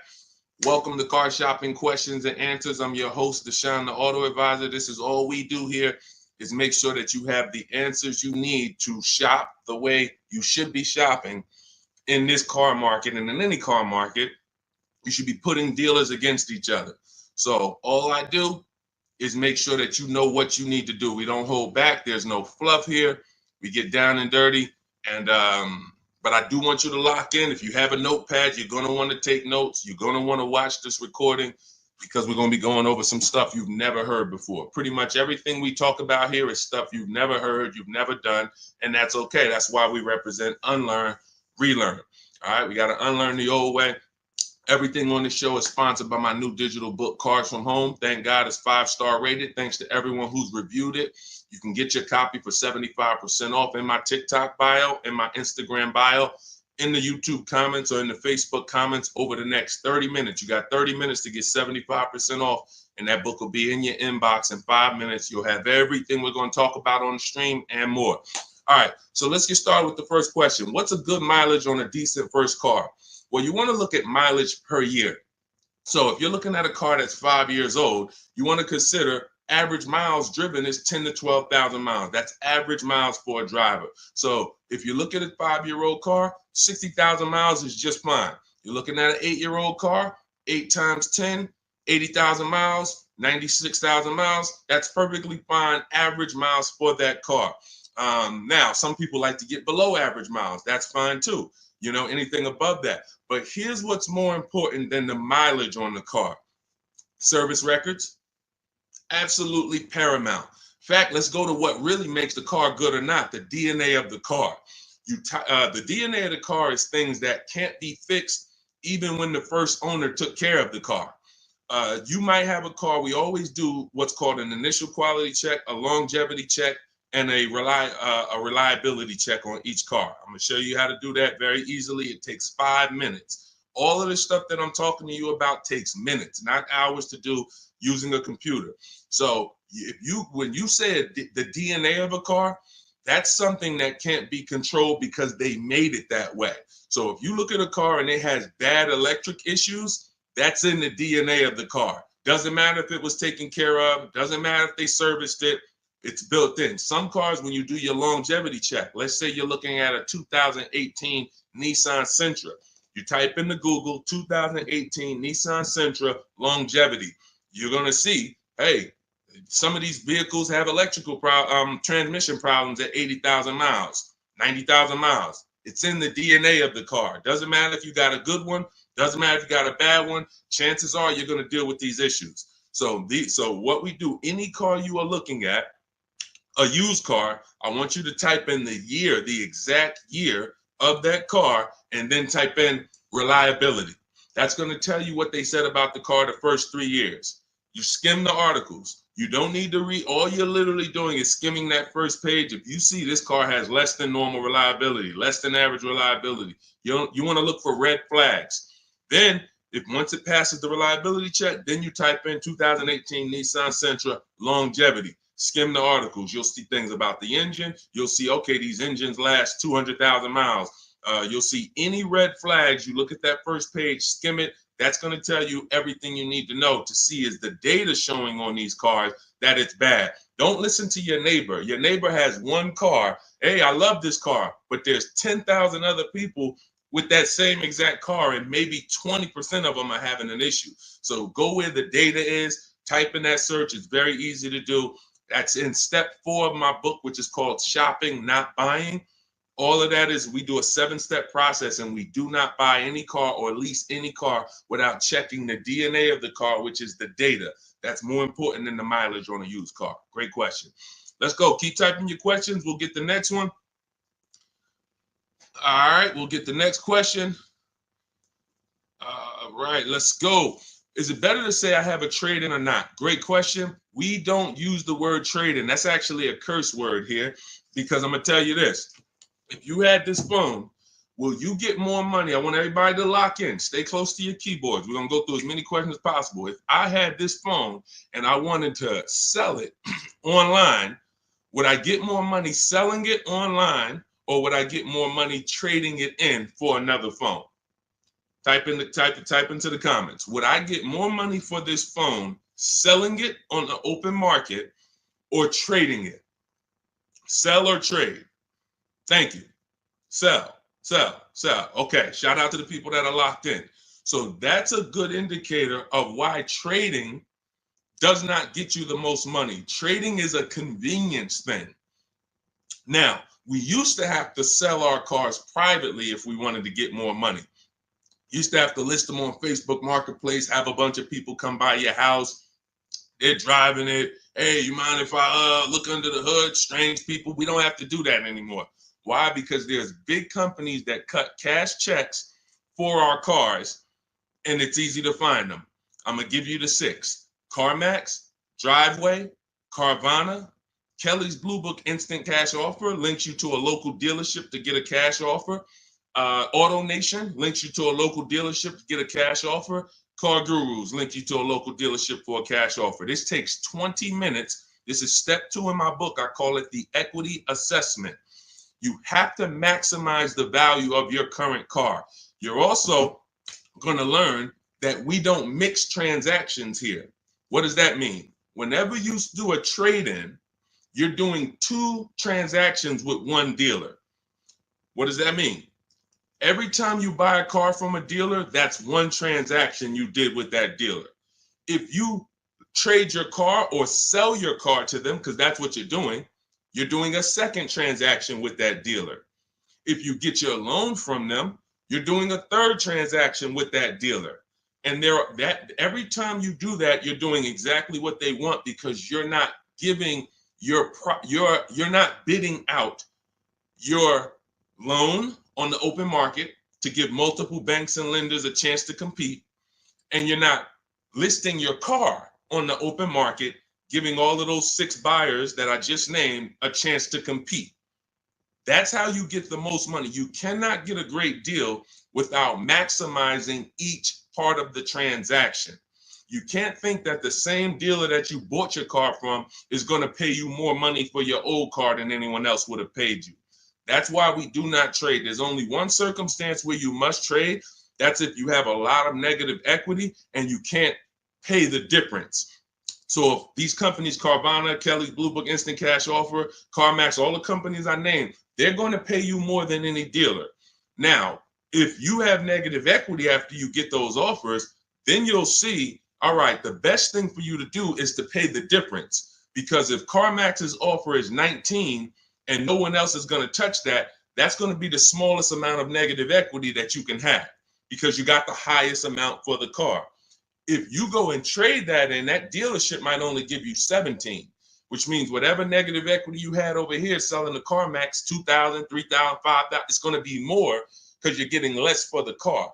So but if you can't pay the difference, cover the difference of the negative equity, then do a clean transaction. That's what I recommend. But some people don't have the cash to do that. Then you must trade, which means you go and whatever dealership wins your business, they're going to have to be the ones to trade, because you need them to bring that negative equity over to the new deal. That's why you must stay out of negative equity. You must learn the reasons for negative equity. You must understand what causes negative equity, and then you must stop it. Because some of you, every single transaction you do, you have negative equity. There's a reason for that. You don't understand leasing. That is your problem. That's another question we'll go into, but that is the problem. I've been doing this 14 years, working in car dealerships. I've been educating people like you online since 2021. We got thousands of students, 10,000 books. So we do this. Negative equity is caused by either a short-term emergency where you switch your cars. Hey, I needed a bigger car. I thought I was going to keep this car forever, 8, 9, 10 years. But, my wife just had triplets. We needed a bigger car. We got to switch it. That's fine if you're going to pay off the car and keep it long-term.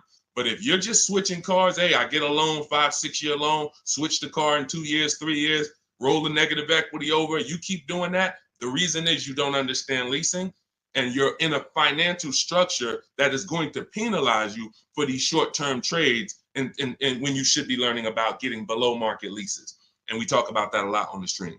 So great question. We do not trade. All of this is in my new digital book, Cars from Home, 7 Steps to Saving Time, Money, and Avoiding Dealerships. You can get a copy for 75% off as part of our launch offer in my TikTok bio, in my Instagram bio, in the YouTube comment section, or in the Facebook comment section. But it's only for 30 minutes. Once the 30-minute timer goes to zero, it's $97. And it's worth every penny at $97, but $24 is better. So go there, get your book, come back to the show. All right, see you in a sec. Go ahead, Dolan. Next question. $10,000 upsell. And you know what? Listen, this person grab this question, Dolan, for the next question. She said, I bought a vehicle during the pandemic, $10,000 upsell. I want to tell her about Bonita, but that'll be the next question. Let's get to C. Robinson on Instagram.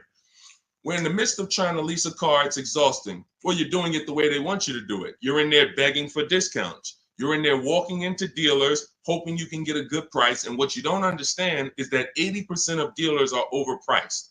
There's nothing you can do about that. Picture 10 dealerships on a block. 10 dealerships, they're all Nissan dealerships on a block. 8 of them are not going below a certain number. Doesn't matter how much you negotiate, yo, I'm not doing any better than this. And when they look at you and say, hey, Mr. Robinson, this is my best price, they're not lying. That's their best price. That's not their competition's best price. Their competition's best price is totally different. And what you have to learn is when you're looking at car dealerships, it's not like the Apple store. The Apple store, I go get an iPhone here, I could be in Southern California, it's going to be the same price. I can go up to Canada, it's going to be the same price in most cases. This is a convenience aspect. They fooled you into thinking, oh, the Nissan dealer you're at, we're just the closest one, but we're all the same. They're not the same. They compete every single day to see who's going to sell more cars. They report their numbers at the end of the month. They're competitors. They sell cars for different prices. So what you have to now do is bring that competition into your car shopping. You cannot do it going from dealer to dealer. If 8 out of 10 dealers are overpriced, then you need to figure out, how do I talk to all these dealers or communicate with them at one time to where I'm going to be able to get numbers from all of these dealers or whoever has a car, and I'm going to pick the winner. That is what we do. That's why our entire mindset and philosophy is called Cars from Home. There's only 3 reasons we're in a car dealership: to test drive, then we leave; to have our car appraised if we're selling it to a used car manager, then we leave; or to pick up our car because they don't deliver. That's the only 3 reasons. We are not there to talk numbers. We're not there to find out what's the specials of the day. We do all of that from home, online. You have the internet at your disposal. You wouldn't walk into a store to buy a $2,000 TV. Nobody would. No one who wants to get a good price on the TV, you'd be at home looking at all the TVs online and then saying, okay, boom, that's the best one. And you can make that decision in minutes because you have the internet at your disposal. It's the same way with cars. We have the online shopping system that allows you to get 5 offers because you must get 5 offers. I just told you 80% of dealers are overpriced. So that means 4 out of 5 dealers are overpriced. When you walk into Nissan and say, hey, there, can I get a quote on a lease? And they give you $799 a month, you leave saying, man, Nissan's expensive. No, Nissan of Bergen County is expensive. Nissan of Bay Ridge is expensive. You need to understand that that is one dealership.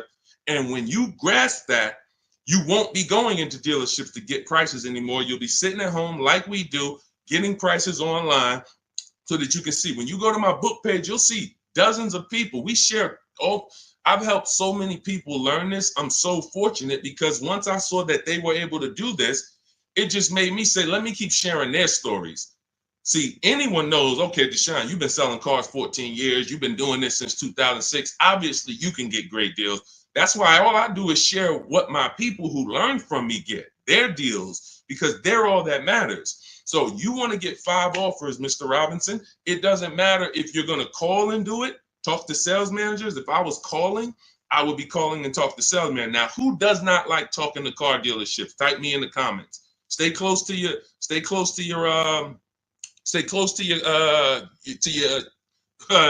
keyboard because I need to interact with you guys. Who does not like talking to car dealers? Because there are some people who do. When I was in Mercedes, it was some people who used to pop into the dealership every 2 months. They just come in. Hey, what are you doing here? And they're like, it's just, they get a thrill out of it. But if you don't like talking to car salesmen, type me or type hate it. I would only talk to managers if I enjoyed talking to car dealerships. I would only talk to managers if I enjoyed it. I would never be talking to car salesmen about a car deal. I would only talk to managers. That's one way to do it. But it's not as easy as our way. Now, if you're not going to use my book, talk to managers. Talk to managers. You must get 5 offers because then you're going to see how the heck is the same car, same $35,000 car. One dealership's charging me $560, no money down. One dealership's charging me $490, no money down. One dealership is charging me $395, no money down. How are these offers so different? because you're proving to yourself what I'm trying to tell you, which is 8 out of 10 are overpriced. That's their best offer. Charlie, that you've been buying cars from for 17 years, you done sent your kids to him, he might not compete. He's happy as long as you keep coming in and letting him control your deal and saying, hey, I made you a good deal. But once you start putting Charlie against the competitors, you're going to see Charlie was probably overcharging you all these years. And he's happy as long as you don't shop. But everything we do is by email. We do not talk to car salesmen. Everything we do is by email. In my book, I have scripts, templates. They're all email scripts. I'm not giving you script. Hey, don't ever say you don't have a trade-in. All of this stuff they've been trying to teach y'all since 2009 that never worked, that still had you having a horrible experience. We don't do that. I'm not teaching you to go negotiate with someone who negotiates 3 times a day, 5 days a week. I'm not going to do that. But what I am going to do is teach you what to say by email to everything they're going to say to move the conversation forward with multiple dealerships at once so you can get 5 to 7 offers. That's why in my book, step 5 is called the 25 to 5, where we connect with 25 dealers online. We do it in 20 minutes, and you use my email scripts to move the conversation forward to get 5 to 7 offers. Once you get 5 to 7 offers, you're going to see the best one. You make your deal in literally minutes. This will take you 90 minutes. This is so simple to do. That old way you'll never go back to. That's the system for buying new cars and leases. Shopping for used cars is different. We still don't talk to salesmen, but it's a different system because we use the marketplaces. But that's your problem with shopping for a lease right now, C. Robertson. You are in the wrong places, talking to the wrong people, trying to beg for discounts when you need to step out of that and start making dealers bid. That's all in my new digital book, Cars from Home, 7 Steps to Saving Time, Money, and Avoiding Dealerships. It's the whole blueprint, step by step. You can't mess it up. We got grandmothers, single mothers, introverts. Doesn't matter. You cannot mess it up. So get your copy for 75% off in my TikTok bio, my Instagram bio, the YouTube comment section, or the Facebook comment section. Only for 30 minutes. Use it. You'll never have these problems again. Go ahead, Dolan. Next question. Great question. Let's go. Negative equity. Can I still get a good trade? Not necessarily. This person has negative equity and they're asking, can I still get a trade in value? I told you the first thing you want to do with negative equity is make sure you're getting the most money for your car. That's super important because if you could have gotten 18 for your car, but you're looking at 16 and you're saying, okay, based on 16, I have $4,000 of negative equity. Well, if you got 18, you'd have 2,000 negative equity. So part of this entire transaction, which I call the equity assessment, is making sure that I have found the buyers who will cut me a cash check and pay the most money. I do not go into dealerships and have them look at me and say, yeah, well, based on what we could pay, you got about 8,000 negative equity. Again, you're not going to pay more money than CarMax, Driveway, Carvana, Kelly's Blue Book Instant Cash Offer, AutoNation, and Car Guru, Sell My Car. These are 6 offers, and these are people who every day they are fighting to buy vehicles. These are the people you want to be selling your cars to. People who every day all they do is get up and buy cars.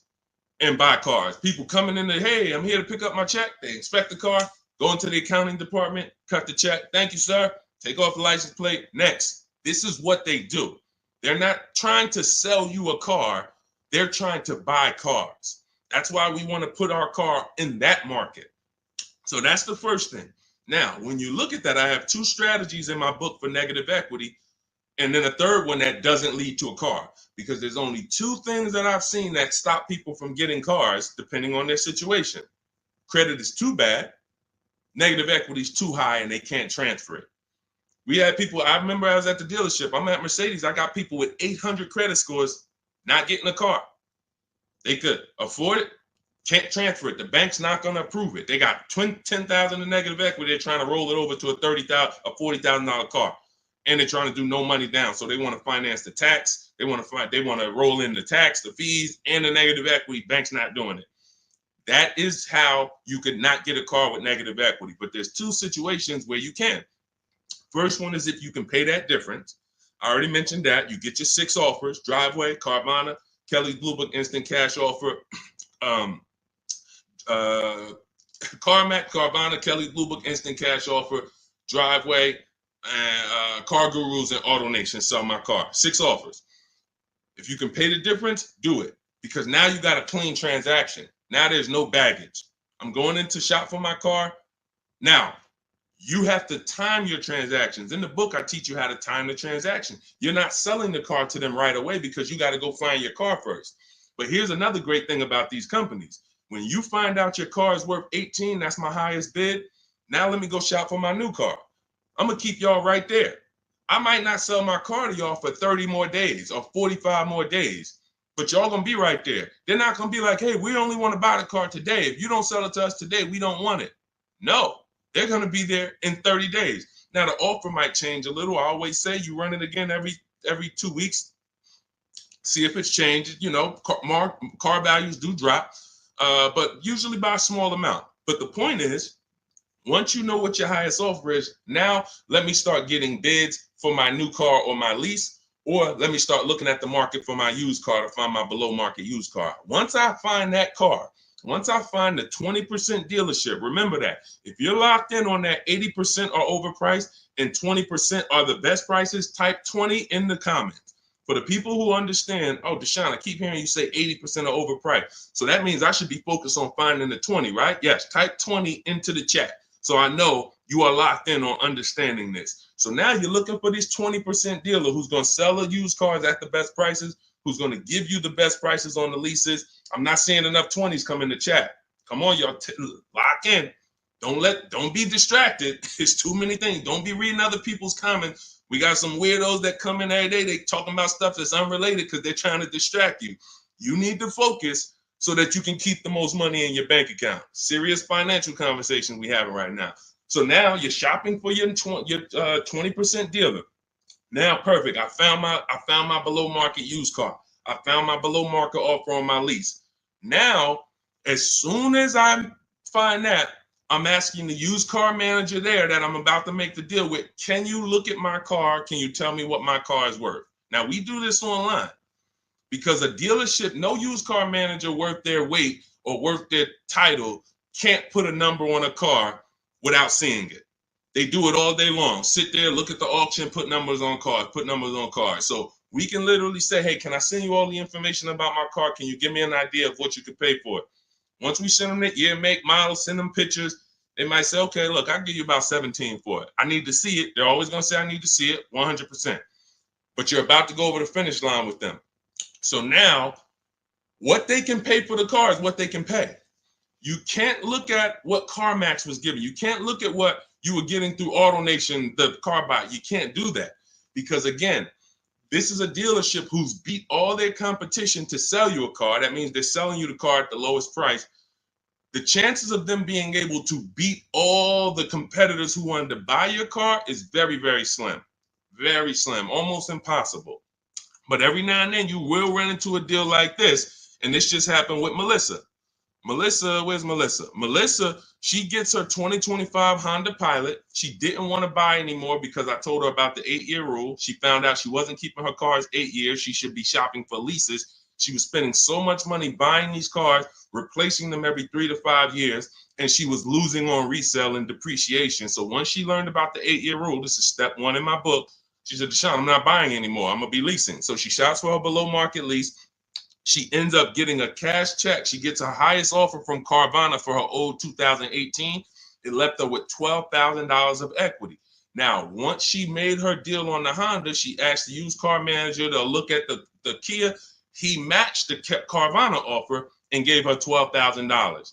That does happen sometimes. Every now and then, you're buying from a dealer and they can look at that used car and say, you know what, that car is valuable to me. And they will be able to match the offer that you got from the online buyers. But it doesn't happen in most cases. So you usually, but you don't want to get rich.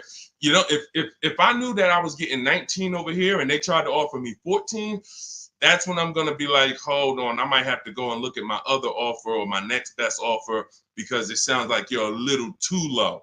But this is what you are. When you're at the mercy of trading, this is what you do. You can look at the market value of what you get and you're like, I know you're giving me nowhere near that. That's why I need y'all not to be trading cars. Get out of negative equity, stay out of negative equity, understand the cause for negative equity. You should be leasing cars, not buying them. The reason you have negative equity is because you buy cars, take out 5-6 year loans, 7, God forbid longer than 6. You're not paying them off. You're replacing the cars before the loans are paid. And this is continuing to keep you in a cycle of burying yourself in negative equity when you could be paying hundreds of dollars less, leasing cars, getting the mileage you need because you pick the mileage on a lease, driving new cars, always under warranty, and paying a whole lot less hassle-free if you just understand leasing. So feel free to ask questions about leases and we'll go into detail about that. But that's the answer to your question. Everything we're teaching is in my new digital book, Cars from Home, 7 Steps to Saving Time, Money, and Avoiding Dealerships. You can Google it. You want to jump off and go Google that book. It's 5-star rated. Thank you to everybody who's reviewed it, rated it on Goodreads. Part of our welcome offer, you get your copy for 75% off. You won't pay the normal $97 price. It'll be in your inbox in 5 minutes. You'll have everything I teach for below market deals on leases, purchases, new cars, used car, high mileage drivers, understanding leasing, everything in minutes. In my TikTok bio for 30 minutes, Instagram bio, the YouTube comment section, or the Facebook comment section. Get there before 30 minutes is up because after that, the price goes back up to $97. That's our welcome offer. Go ahead, Dolan. Next question. Shout out to the sharers and shout out to the people running the likes up on TikTok. Y'all know it's a couple people on here that know I can see the likes just going up. Y'all keep tapping the screen and y'all see those likes run up. We appreciate you. I can't share this. We can't get this message out without you. The people who take the time to share. I see you. Hello from Jennifer. She said just shared the live. Everyone who shares these broadcasts, who tags their friends, we appreciate you. Y'all are the real ones. All right, let's go. Steve Chase. The 5.3, 6.0, 6.2 GM motors with variable valve timing are throwing lifters like crazy. Beware. Okay, well, listen, that's what we would check in our reliability and our longevity checks. See, so he's talking about the engines on these vehicles and the variable valve timing engines. Listen, there are cars that are new cars that have serious problems, especially when you consider what happened in 2020 to 2023 when we had a limited inventory supply, but we had people trying to build cars to get them out to satisfy demand. So you had a lot of cars being built on the fly. But here's the thing. Step 4 of my process, which is shopping, not buying, we're doing a longevity check, a reliability check, and an initial quality check. Any vehicle you're doing, if you're leasing or buying a new car, you need to understand these 3 terms. Initial quality is what is the data saying about the car the first 3 months? What are the owners saying? Is the technology clunky? Is it hard to use? That's initial quality. First 90 days that the vehicle has been in existence, what is the data saying? Reliability is the first 3 months. What are owners saying the first 3 months about this vehicle? What is the data showing? Not your neighbor. Your neighbor is not the data. Hey, I love this car, Steve. Okay, there's 10,000, 50,000 other people that have this car, and maybe 10% of them don't love this car because there's an issue going. You might have got a good one, they didn't. We need to know what the data says. So reliability is the first 3 years. Longevity is the long term. What are the reports saying about the engines, the transmissions? So how do we check this? It takes us 5 to 8 minutes. You type in the year, the specific year, make, and model of the vehicle you're looking at. You do not type in Kia Sorento reliability. No. 2019 might have been trash, but they saw the data and they fixed it in 2020 is great. You must type in the specific year. So you're going to type in 2020 Kia Sorento initial quality.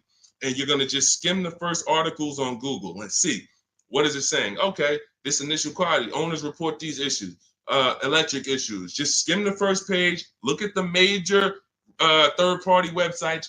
Do not look at any websites that were made by a dealership or the brand that makes the car. Don't look at KiaNews.com. No, you want to look at the third-party sites to see what they're saying about this vehicle. Now, you move to, once it passes that check, You move to the reliability. 2020 Kia Sorento, reliability. Skim the articles. What is it saying? See any red? This vehicle, owners report less than average reliability on this vehicle. That's a problem. So once it passes that check, we move to the last one. And you don't have to do this if you're leasing. You're only doing this last one if you're buying. 2020 Kia Sorento, longevity. That's going to tell you right at the top. Owners report these engines last 80, 90,000, transmission issues, 80, 90,000 miles. Or sometimes you'll see right at the top, these vehicles last 200 to 300,000 miles when taken care of, well maintained. That's a great sign. Now, how do we make sure that the vehicle's been well maintained? That's a different issue. We talked about that a little earlier. This is how we do it with service records and all of that. But you must check what Steve is talking about is the DNA of the vehicle. That's what I call the DNA of the vehicle. An engine that they made, a transmission that they made, a steering system that they made. It's either good, great, or bad. If you got problems, you can't change the steering. You can't find one that was well maintained and taken care of and say, all right, great. Now I don't have to worry about those issues. Yes, you do, because they made the car like that. They made it with a bad steering system. They made it with a bad transmission. So when you do that, this is step 4 in my book, Cars from Home, 7 Steps to Saving Time, Money, and Avoiding Dealership. Step 7 is delivery. But step 1, most important question, leasing versus buying. We go into that. Step 2 is the equity assessment to make sure we get more for our vehicle, for our old replacement car. And that includes leases. Some of you didn't know you could sell leases. We've been doing it for 3-4 years, teaching people how to do it. That's in the equity assessment step.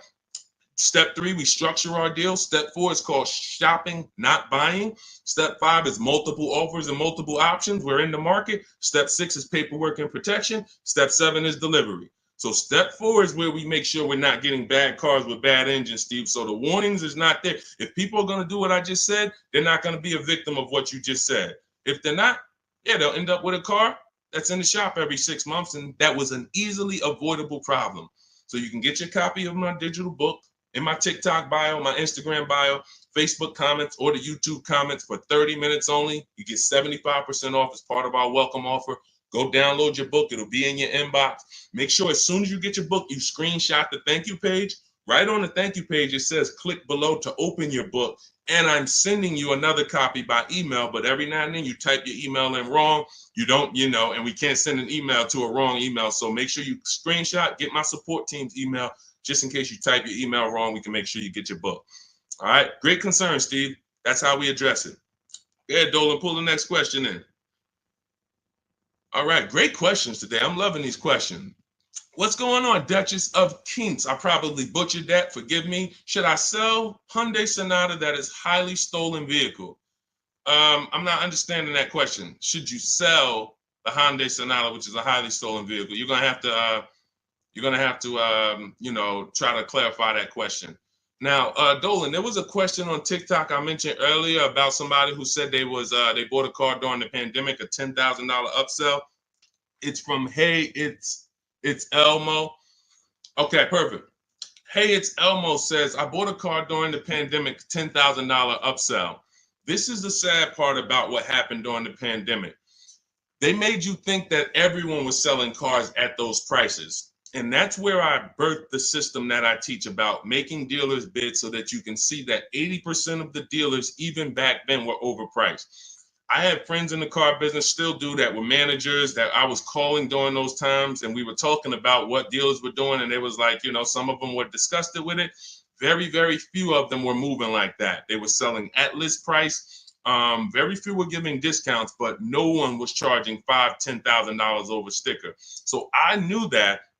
And my mission was to teach people back then that you have to get bids from multiple dealers, because the 80% who you guys know are the overpriced dealers. If you've been on this stream, 80% of dealers are overpriced, 8 out of 10. If there's 8 Kia dealerships on the road, 8 of them, no matter how much you negotiate, are never going to be as low as the other 2. The other 2 are the competitor. They want to beat their competition. They don't care if they make $1,000 profit on a deal. As long as they're beating their competitors, they want to do it. These other dealers will be like, hey, I need to make at least $4,000 on this car. I'm not selling it. That's what you're dealing with. And they're not giving you the rebate. So all of this stuff happened during the pandemic because people didn't know how to shop. So one of the most popular vehicles during the pandemic was this vehicle I'm showing on YouTube, Facebook, and Instagram. It's the Kia Telluride. And Benita, you can look at the year. This was 2022. We were still seeing people pay $5,000 and $10,000 over sticker for these Kia Tellurides. Benita comes in, she gets bids, and she ends up with a lease at $600 a month, $600 down. She gave them $600. She drove off. There were people, and if anybody is willing to say me and tell your story about the Kia Telluride, there are people that were paying $800, $900 a month for this exact same vehicle. They were leasing them and buying them for $5,000 and $10,000 over sticker. She ends up, I don't know if she got a discount, but she probably did because you couldn't get to a $600 payment on a Kia Telluride back then without a discount. So what does that tell you? It's always going to be deals. It depends on how you shop. Somebody came to me in the gym. First thing he said to me was, man, when is the car market going to get better? We have been getting deals since 2019. There's never been a point in time in my life where I couldn't get a below market deal. So what you got to understand about the car market is it's three prices, always three prices for every car. Every time you buy a car, you need to lock in. There's three prices that could be paid. Market value, that's what most people are paying. Above market value, that's what some people are paying because they have no idea how to shop. They're easily manipulated. Dealers know how to make them pay more and have them think they won. Happens all the time. And then below market value. Below market value is reserved for the savvy people with strategies. You don't get a below market price by accident. You don't get a below market price by negotiating. Because if you're negotiating with an 80% dealer and you think, oh man, I talked him down to the bottom, he wouldn't even do no less than what he was going to let me walk out. That does not mean that was the lowest price in the market. The way you get the lowest price in the market is through bidding. It's through getting 5 offers from 5 separate dealers to get your prices. Look at somebody like Teddy. Teddy gets a BMW because people say, well, does this work for exotic cars or luxury cars? This works for every car because the bidding system works for everything. Amazon, that's how we buy everything in life. If you really think about it, bidding is how we buy everything in life except cars. Think about that. Everything in life we do, when we're buying cars, when we're buying TVs, when we're buying, just anything. Most of the websites we're on, it's teaching us a bidding system. We're looking at so many options, so many offers, and then we choose the best one. When it comes to this, Teddy's highest offer on his $73,000 BMW, you can see the price here. His highest offer was $1,123 a month. He ends up getting it for $856 a month. $856 to $1,123. 80% of dealers, look, his local dealer, read the comment in the middle. My local dealer, the one that's closest, the one he's probably been, every time he wanted to see the car, he walked in, see them. Oh, hey, Teddy, when you're ready, man, we're going to take care of you. His local dealer comes back at $937. So he's sitting at home. And look, he said, thank you, Deshaun, for the wisdom and advice. This program works. I even got them they covered his last 2 lease payments. He had to drive an hour and a half to pick it up. That's when you know you did it right. When you got to drive an hour and a half to save $5,000, that's when you know you did it right. Because a lot of times those dealers who are far from you, when they see a zip code come in on their website, man, this person is nowhere near us. They look at it as an opportunity to take a deal from their competition. And they love doing that. They love being able to say, all right, I would rather have our license plate frame in their city so that they know we got that deal. But the ones closest to you, sometimes they feel like they own you. Come on, Mo, you know, how many cars have I sold you? Remember, your father used to buy cars from me. They don't want you to shop. So when you understand that you are going to overpay by not shopping, it's a guarantee because that is how the car business makes their billions. I always say that's how the banks make their billion. We didn't get into the banks yet. We didn't get into making banks bid. The banks make their billions the same way. They don't want you shopping other banks. They want you locked in. Here, get a pre-approval. Lock you in. You got 30 days to find a car. Then you got to come back and get another pre-approval. Everyone wants to lock you in. They don't want you using the internet to get better deals, sitting at home, making all these banks bid, all these companies bid. And that's the reason why you can pay $10,000 upsell and think that was the best deal you could have gotten. I remember when the Bronco came out, the new Bronco came out right about that time, and everyone wanted the Bronco. There was $10,000 over sticker and more. G-Wagon, same thing, $25,000, $50,000 over sticker. If you knew how to shop, you could find a dealer that wasn't paying, that wasn't charging that. Which means if you found a dealer, if you were about to sign a deal for $15,000 over sticker, $15,000, because you're thinking, oh, they're telling me this is it, it's no cars out here. And then you find a way through strategy, through shopping, and you find a deal at sticker, you just saved you just avoided a $15,000 mistake. Because if it was the only way, then it's not a mistake. If everyone paid those prices, it wasn't a mistake. This was just what everyone was paying. I needed a car, I had to pay it. But when you find a car that didn't have the markup and you get it, you understand.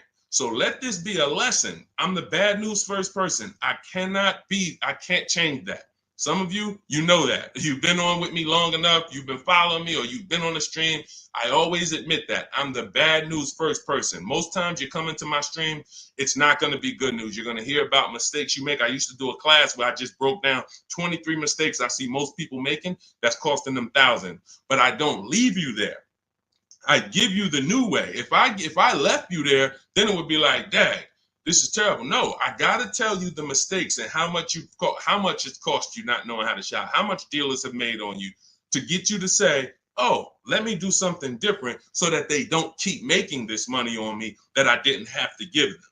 So all of this, the bidding strategies, everything I teach is in my new digital book, Cars from Home, 7 Steps to Saving Time, Money, and Avoiding Dealerships. It's 5-star rated. You can Google it. You'll never have to worry about upsell. I don't have one person that I know that have reported a deal to me.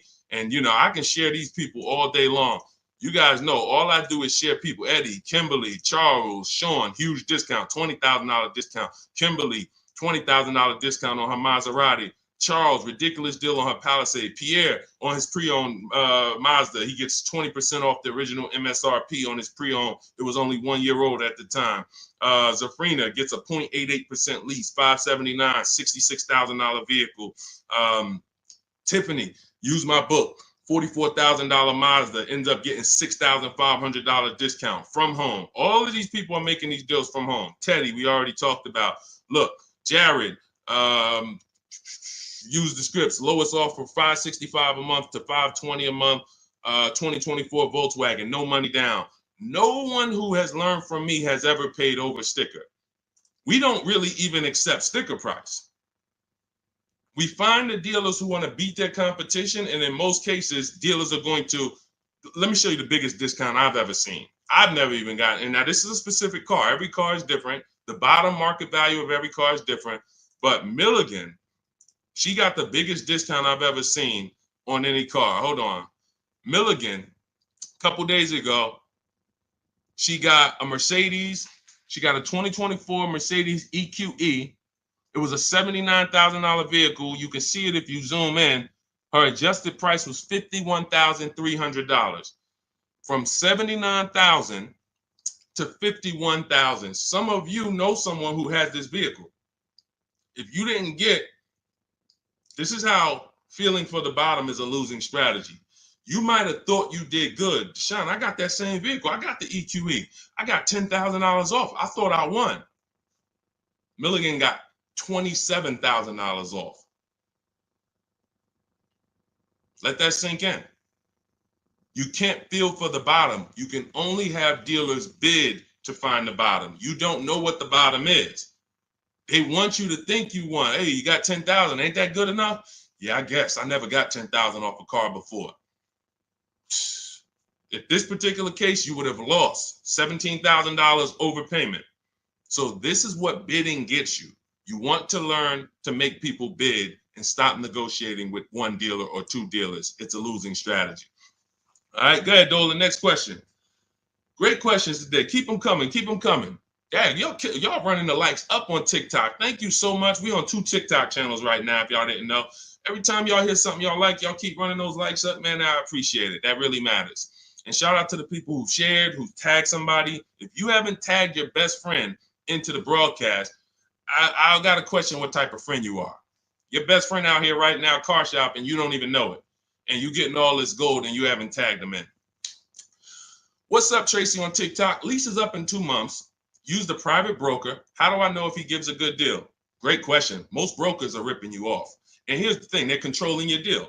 They're not bad people. They're just about the profit. So as a broker, we work on trust. When I was a broker, it was a trust system. So I care about you more than the dealer. Let me represent your interests. Here's the problem. If you don't have a broker who's sincerely shopping the market for you, then you're losing. We always separate our transactions. I call them the 3 pillars of great car deals. Who you buy your car from, that's one pillar. You need to get a great deal there. You need to get the best deal, who you buy your car from, 80% to 20%. Who I sell my car to, that's another transaction. And that includes an old lease. We haven't talked about selling leases yet. No one's asked. But we sell leases. If there's equity, we sell them. So if you give that broker your old lease and you didn't do an equity assessment, now they have control of that. And then lastly, if you're not leasing, you're getting a loan, who you get your loan from. That's the 3rd transaction.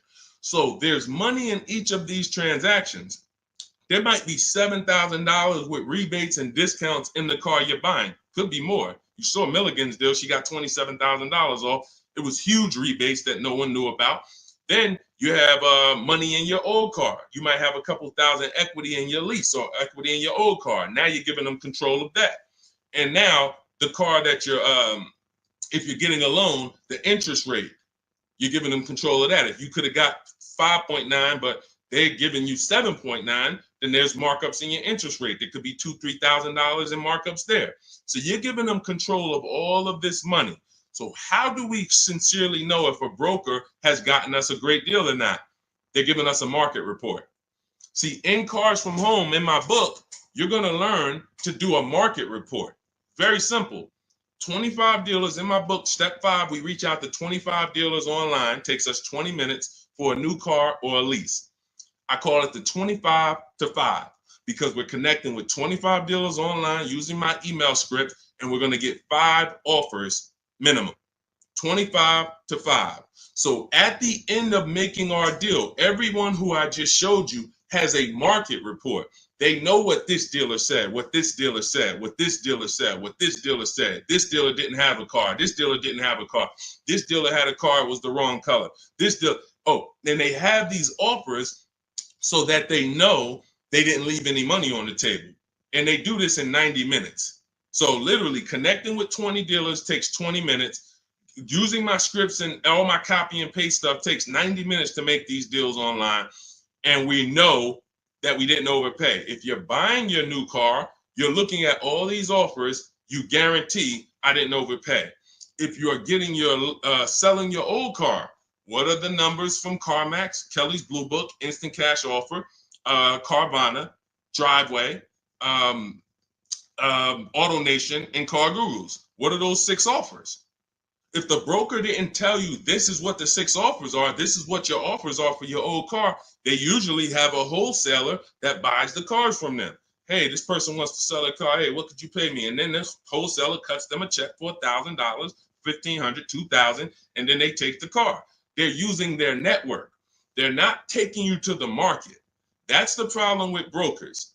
When I was brokering, I had a network, but it was always trying to expand. But here's the thing, every dealer doesn't work with brokers. Every dealer won't pay a broker. So you might think, well, I paid them $500 or $1,000. They want to also get paid from the dealer. The dealer cuts it. That's why most brokers make deals with the same dealers, because those are the dealers who do business with brokers. They'll cut them $1,000 check, $2,000 check. If you bring them a heavy customer who gets a G-Wagon, they'll cut them a $4,000 check. If that's not in their network, they're not going to shop you to those people. So you're giving control of people, you're giving control of thousands of dollars of your money to someone who's going to control it on a process that you could do in 90 minutes once you learn my strategies. It's no point in you could be a broker. Anybody who uses my strategies could literally go to people in their town and say, hey, man, I'm a master at this. Pay me $500, I'll shop for you. This is how I would broker. I would be getting reports. If I was shopping for a used car, using my strategies in my book, the multiple marketplace strategy, you're able to see the low side of the market. I teach you how to assess what are the low side, what's the high side. I teach you how to narrow it down to your top 3 to 5 choices. I teach you how to get the new car price so you know what the real discount is and what the real equipment is. You could give that to a customer. They'll be like, no one's ever done this for me. That was worth every bit of the 500 I paid you, 700 I paid you. But if a broker is not doing that and giving you a transparent spreadsheet of offers, then they just controlled your deal, sold it to their network, and collected the biggest check for you, for themselves. That's how it works. So get your copy of Cars from Home, my new digital book, 7 steps to saving time, money, and avoiding dealerships. Part of our welcome offer. You get it for 75% off. It'll be in your inbox in literally minutes. You can go to my TikTok bio, my Instagram bio, click the website, or my Facebook comments, or my YouTube comments. Click the website to activate your 75% off. Get your book. You'll have all my strategies for below market leases, paying less than everyone for new cars, used cars, how to get quality cars, high mileage drivers. We got a lot of questions that haven't been asked today. High mileage, selling leases, all of this stuff we haven't talked about. That's all in there step by step to make sure you pay less than everyone else and you do it from home without having to negotiate or beg or have down payments or any of the stuff that they want you to think you need. But after you get your book, make sure you screenshot the thank you page because it has my support email on there as my team in case you type your email wrong. We'll make sure you get your book. We can't send the book to a wrong email. Also, as soon as you get your book, you'll see a link below. It says click below to open your book because you might want to just open it and save it right there to your computer and then come back to the stream. But go get your book. It's part of our welcome offer, but it's only for 30 minutes. Once the 30-minute timer is up, price of the book goes back up to $97. And some of you knowing what you know, knowing what we've covered in this stream so far, you understand the book is worth every bit of $97. It's worth more than that. That's a book that I could actually sell for $297. And the people who get it would be like, this book was worth every bit of the $297. So even if you miss the 30-minute timer and it's $97, it's worth every penny. But you need to get your book if you don't want to bother remembering this or whatever. It's my whole blueprint. And Google it. Google it if you want to hear from your peers about how great the book is. Thank you to everyone who's reviewed it, everyone who rated it. It really matters. All right. Goody from TikTok. Does your book explain how to find out if dealership has rebates? So a dealership doesn't have rebates. The manufacturer has rebates. See, they make you think we have a military deal. We have rebates. No, it goes to the region because the manufacturer has to keep the dealerships competitive. So he can't give one Jeep dealer $2,000 rebate without giving it to the other Jeep dealers. It doesn't come from the dealership. It comes from the manufacturer.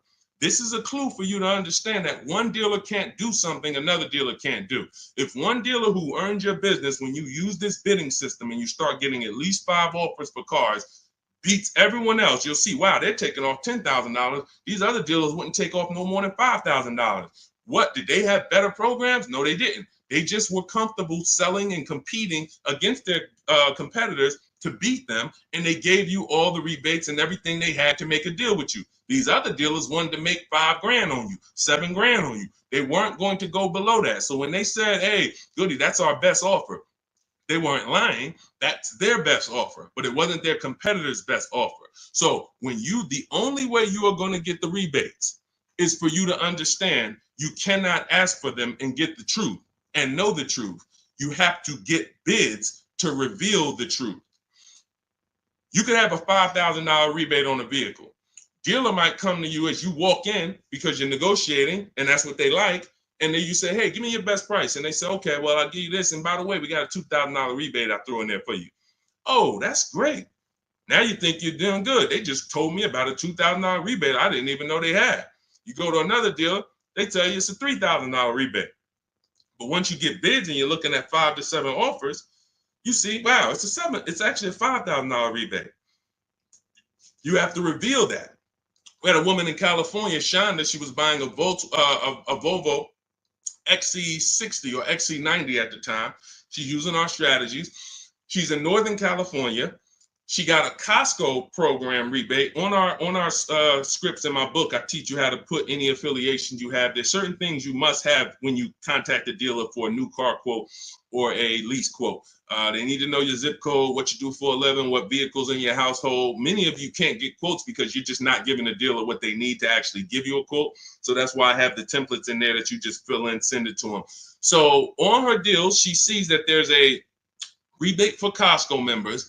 There's also some other rebates, but she found out that the best price she was getting was in Southern California. It was $3,000 or $4,000 less than all the dealers in Northern California. So I said, well, what are you going to do? She said, I just booked a plane ticket. It was $79. I said, that's exactly what I would have did. I'm flying to Southern California to save almost $4,000. It cost me $100 for a plane ticket, and I'll drive back up to Northern California in my new vehicle. See, you must reveal the rebates. Dealers will tell you there's 5,000, there's 8,000, but if you're dealing with an 80% dealer, and all of you who've been on the stream, you know the 80% of dealers are overpriced. We've already talked about the 80 and 20. Out of 10 Volvo dealerships, 8 of them are going to be overpriced. No matter how much you negotiate, you can't win. You're never going to get a below market price from the 80%. But the 20% are going to reveal what the true rebates are. They're going to reveal what they have to work with. They're going to, if they have $5,000 of negotiating room and they're trying to beat their competition, they're going to give you like $4,000 of that plus the rebates. They don't care if they're only making $1,000 on the deal because they want to sell the car and beat their competition. The other dealers, the 80%, they're not there. We're not making less than $5,000. We're not doing the deal. And that's it. We'll sell it to somebody else. We'll sell it to somebody else who doesn't know how to shop. We'll sell it to someone else who walks in and tries to negotiate with us. We'll sell it to somebody else who doesn't make us compete against competitors. We're not going that low to earn your business, Mr. Goody. So that's okay. That's why we sit at home. We talk, we communicate with not just them, but with all of their competitors. That's why the strategy in step 5 is called the 25 to 5. You're going to be connecting with 25 dealers in 20 minutes using my email scripts to get 5 to 7 offers. And next thing you know, you found the highest offer, the best offer, and it might be an hour and a half away. Look at Sean's deal where he saved $20,000 on his F-150 Lightning. Some of you may know someone who has this vehicle. Didn't save 20 grand off of it. Look, he said $73,000 F-150 Lightning.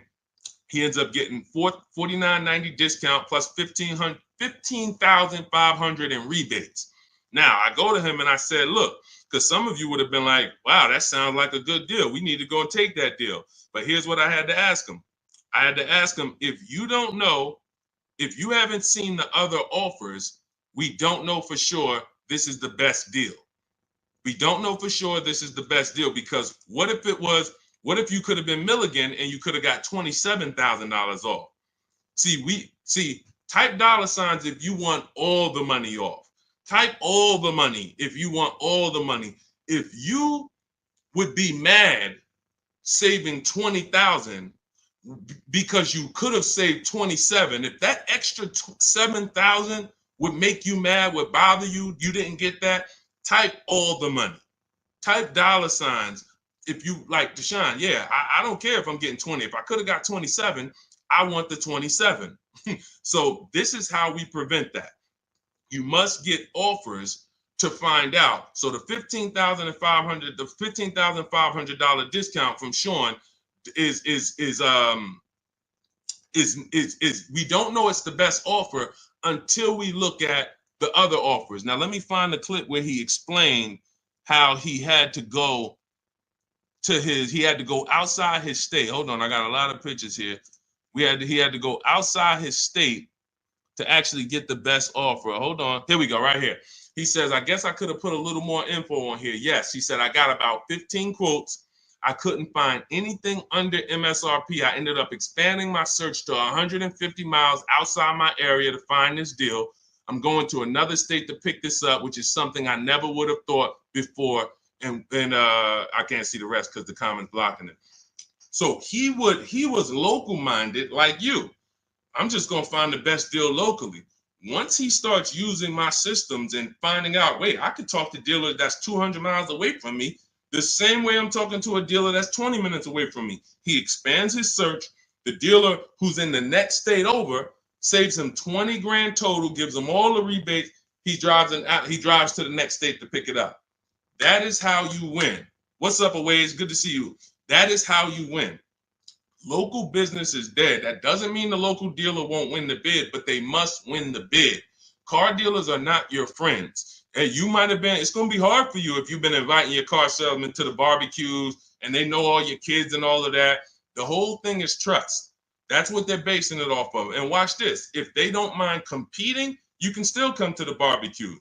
But I need to make you compete with your competitors, because I need to know if the price you're giving me is truly the best price. And if I've been your customer for 10, 15 years and you sold cars to my family, then every time you see we need a car and you see I'm putting you up against your competitors, you should be like, well, that's Mr. Goody right there. You go out, talk to your general manager, go to him and say, hey, look, I know we don't normally sell a car below this, but this guy, he's shopping different now. He used to just walk in and let us negotiate with him, and we make five grand on him, 4 grand, 3 grand, 8 grand. And now he's making us shop. I don't really want to lose this guy's business because they buy a lot of cars. Can we do something to beat all our competitors?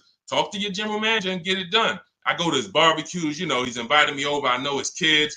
But if they get mad at you because they're like, wait, come on, what do you mean you put me through all of this now? Then you understand. You've been making money on me for years, and now you're pissed off because I'm making you compete. That's good. We needed to know that. Thanks a lot, Charlie. Hey, hope you enjoyed the barbecues. You won't be back. All of this is in my digital book, my new book called Cars from Home, 7 Steps to Saving Time, Money, and Avoiding Dealerships. You can get it for 75% off as part of our welcome offer. In my TikTok bio, click the picture of me. My Instagram bio, click the picture of me. You'll see a website there, and then click the button that says 75% off my new book as part of our welcome offer. I have one in the YouTube comments or the Facebook comments, no matter where you're at. Get your book, but it's only for 30 minutes. After that, price goes back up to $97. So $97 is worth it. $24 is even better, and it'll be in your inbox in 5 minutes. You'll have all my strategies for below market leases, below market purchases, below market used cars, leasing versus buying, bank bidding war, making banks and credit unions bid without hurting your credit. Everything will be there for you for $24 if you get there before the 30 minutes is up. Go ahead, Dolan. Great show. I'm loving the questions today. If you're getting value out of what we're doing so far, I want you to type value in the comment section. If you are getting value out of what we're doing, shout out to the people that's locked in.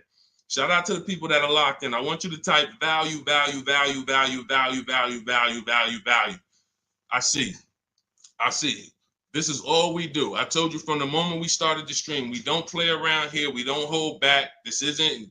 All we do is, all I want you doing is emailing me and writing me with your car deals. I want to be pulling your deals into the stream, just like I'm showing Rosalie, just like I'm showing Jen, just like I'm showing Ansley, just like I'm showing Vincent, just like I'm showing, look, Tasha.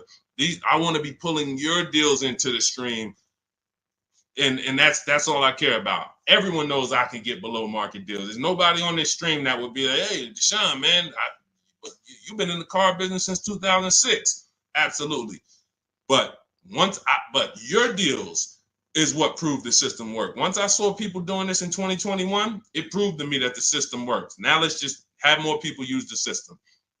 All right, let's go. We don't talk, T. I don't talk. There's no way. In fact, you said, how can we talk? Hit the Shop with Deshaun button. In my bio is a button that says Shop with Deshaun. If you qualify for us to do this together, then we can talk. But unfortunately, we got blessed, thank God. We got 2.3 million followers. Everyone wants to buy a car. If I was talking to people, I'd be talking to people all day and we'd be getting things done slow. Like we're about hundreds of people working together. Like I'm not about 20 people. Like it's 60 million people that buy cars. So what we hold ourselves accountable is, are we helping hundreds of people every month get below market car deals? Are we getting information out there that's going to help hundreds of people do it? So if you want to know about us working together and joining my group and working with me personally, hit the Shop with Deshaun button and see if you qualify. All right, that's in my bio. That's in the comment section.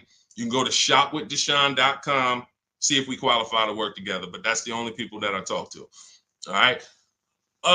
Returning my lease and financing a 2025 RAV4. Will I get some money for the return of my vehicle? You need to do an equity assessment. So if you first thing you do is you're going to go to Kelly's Blue Book Instant Cash Offer. You're going to go to AutoNation. You're going to go to Driveway. You're going to go to Car Guru, Sell My Car. You're going to go to CarMax. You're going to go to Carvana, and you're going to put all the information about your vehicle into those websites. And when they get to the part where they say is the vehicle owned, leased, or financed, you want to type owned. You just want to know what the raw value is without them knowing it's a lease or purchase. None of that. Just want to know what the value is. You're going to call your bank. You're not going to do this process takes 20 minutes, and we've had people make $3,000, $5,000, $10,000 doing the equity assessment. Don't be lazy with this. Call your bank, ask what your payoff is, and when you find out what your payoff is, compare it to the offers. And then you're going to ask, do I have a third-party restriction? The third-party restriction doesn't limit who you can. It doesn't limit your ability to sell. It limits who you can sell to. So if you are selling to a third party, that means you can sell to Carvana. You sell to CarMax. You don't want to buy your car and then resell it. We had a lot of people doing that during the pandemic. They were paying taxes and fees to buy, and they end up making little to no money. They literally were buying the car saying, oh, well, I could buy it for 20 and resell it to Carvana for 25. But when they bought it for 20, they had taxes, fees, and by the time they went to sell it, they only made $1,000. When we could have just bid that out to a used car manager, because again, the third party restriction doesn't limit your ability to sell. It limits who you can sell to. So in my book, in step 2, which is the equity assessment, I teach you how to do 3 different equity assessments depending on your situation. You're only going to do one, but there's 3 different types depending on your situation. One is a standard equity assessment. That means I own my vehicle or I finance it. So who didn't know that you can sell a car that you actually have a loan on? Type me. Some people thought, oh, I thought I had to wait for the title. You don't. You can sell a car you have a loan on. So that's the first equity assessment, own vehicles and finance vehicles. Second equity assessment is lease vehicles. Third equity assessment is leases with a third party restriction, and we bid it out to a used car manager. So these are the 3 ways we do an equity assessment to make sure we're not leaving any money on the table. And that's it. We've had people make thousands and thousands of dollars. And during the pandemic, it was even more because cars were worth $7,000 to $10,000 more than they were. So we had people making, I sold my Jeep Grand Cherokee lease. I made $9,000. I sold my mother's Mazda CX-5 lease back then, and she made $10,200. So that's all throughout my pages. I've helped people. People be like, yo, I made $7,000 using your strategies to sell leases. Yo, so we had plenty of people then. Now, values are normal again, but you do still have people that are making $2,000 and $4,000 depending on the resale value of your cars. This happens, and some of you low mileage people, you're like, Deshaun, I signed up for 45,000 miles, but I only put 20,000 miles on it. Oh, you're going to sell the car, you're going to make money. So we're going to do that's the equity assessment. But here's what I'm also concerned about: you're going from a lease to a finance. You're not keeping your car 8 years. You should not be financing. You're going to pay a lot more. To lease a RAV4 might be $400, $500. To buy that same RAV4 with no money down is going to be probably $800. So you're going to put a whole bunch of money into this transaction to go into a purchase coming from a lease. Very rarely does that make financial sense because you have to have changed your lifestyle altogether. You have to go from, all right, instead of leasing and driving new cars for cents on the dollar, I'm going to go to a purchase. So here's what normally happens. You overpaid for your first lease. They charge you a ton of money on your first lease. You didn't realize that they were charging you a lot of money, and you think that's normal. You think, well, that's just what leases are. You're not doing these deals like Danielle, where you're driving $45,000 vehicle. She got a $44,000 Audi, and she's paying $550 a month. Or Greg, $56,000 Kia EV6. $527 a month, no money down. All of these are no money down deals. You can read the comments if you're on Facebook, if you're on YouTube, screenshot the comments. Look, Maserati, Kimberly's Maserati, $91,000 vehicle, first month's payment. Look, down payment, first month's payment only, $944 a month. That's a 1% lease. Look, Charles, Palisade lease, $48,000 vehicle, $597 a month, no money down. Look, Zafrina, $66,000 Jeep Grand Cherokee, $579 a month. You're not doing leases like this. They overcharged you for your lease. You overpaid for it. And now you're like, well, I might as well buy the car. I've had people say that on comments. Well, leasing, it costs the same amount to buy. Well, you just overpaid for your leases and you think that that's normal. So now you're comparing overpaying for leases to buying. And yeah, it might be a similar price. But you compare these deals, look, Zafrina's 0.88% lease, $65,000 vehicle, that would normally be $1,300 a month to finance, $1,200 a month if she went in there with no money down to finance that. So I'm big, besides the actual returning of the lease and that equity assessment, I'm more concerned about why you're switching from a lease to a finance. And it's usually because you overpaid for your lease and now they talked you into just buying a car because you didn't see any value in overpaying, because there's something I call the 1.5% rule that I created, which shows you when you've overpaid for a lease. You take the MSRP of the car and you just multiply it by 0.015. Your payment cannot be any more than that with no money down at 12,000 miles per year. So if I took my car, if I'm looking at a $50,000 car, the max I do multiply by 0.015. The highest my payment should be with no money down is $750. With no money, and that's the highest. That doesn't mean that's a great deal. I just showed you 1% leases, 1.2% leases, 0.88% leases, but this is where it caps out at. This is where it doesn't make sense to lease the vehicle anymore. You're paying too much money for a vehicle you're giving back. If I multiplied that by 36, I'm paying $27,000 over 3 years for a $50,000 vehicle. There's no value in leasing that vehicle more than that. There's no value. I'd be better off buying it, but we don't do that. We just go pick another vehicle because that vehicle usually has a bad lease program. If you're shopping, if you just went into one dealer and you're dealing with an 80% dealer, then no, you probably just dealt with an 80% dealer. They overcharged you, made $8,000, $9,000, $10,000 on you, and left you out. And you were just like, well, I guess this is it. No, they made a ton of money on you, but that's why you need to learn how to get below market leases. You'll never hear me say you should be leasing cars if you're not keeping your cars 8 years. You'll hear me say, if you're not keeping your cars 8 years, you should be shopping for a below market lease. A below market lease. 1%, 1.2%, no more than 1.5%, getting bids so that you can get all the discounts and all the rebates, and so that you don't end up in an overpriced lease. Below market is all that matters. All of these deals I just showed y'all, if you type them into Google and you saw what the advertisement is for those same cars that we just went over in the last 3 minutes, you would be like, those deals, none of those deals, Danielle, Kimberly, or Maserati, none of them are even nowhere close to what they're advertising those cars for. That's how you know they're below market leases. All right. All of this is in my new digital book, Cars from Home. You get your copy for 75% off. That means you'll get it for $24 if you get there before the 30-minute timer is up. It's part of our welcome offer. It's called Cars from Home, 7 Steps to Saving Time, Money, and Avoiding Dealerships. It's a digital book. It'll be in your inbox in 3 minutes. You can get it in my TikTok bio, in my Instagram bio, in the Facebook comments, or in the YouTube comments for the next 30 minutes. Make sure as soon as you get your book, you screenshot the thank you page. And on that thank you page is the link to open the book. So you can literally open it, start using all of these strategies for the rest of your life. And every time something changes in the market, I update the book. Vroom used to be in the book. Some of you know Vroom went out of business.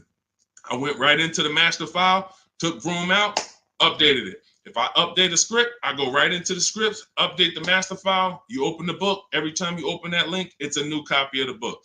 So that's the things I couldn't do with a physical book. Things change. We use online systems. New websites come into the business. Websites go out of business. We need to make sure it's flexible. Every time something happens, we update it. Boom, and you got the latest and greatest strategies. Beautiful. Grab your book, 75% off before the 30-minute timer hits 0. All right, y'all. Listen, we did a lot. I have bad credit strategies in there, Lady Forever. Or no, in your case, you have fair credit. So I like to see you get your credit up to like 660, 670. Same thing with a house. If you got 625, you qualify for some programs. But if you get yourself to a 660, 670, you qualify for better programs. So I like to say with cars, get yourself out of that manipulation zone. That manipulation zone is really the mid-6s. Most people could qualify for tier 1 on a lot of vehicles with a 670 score, 660. And it also depends on your profile. In my book, I teach you about profile. It's more important than score.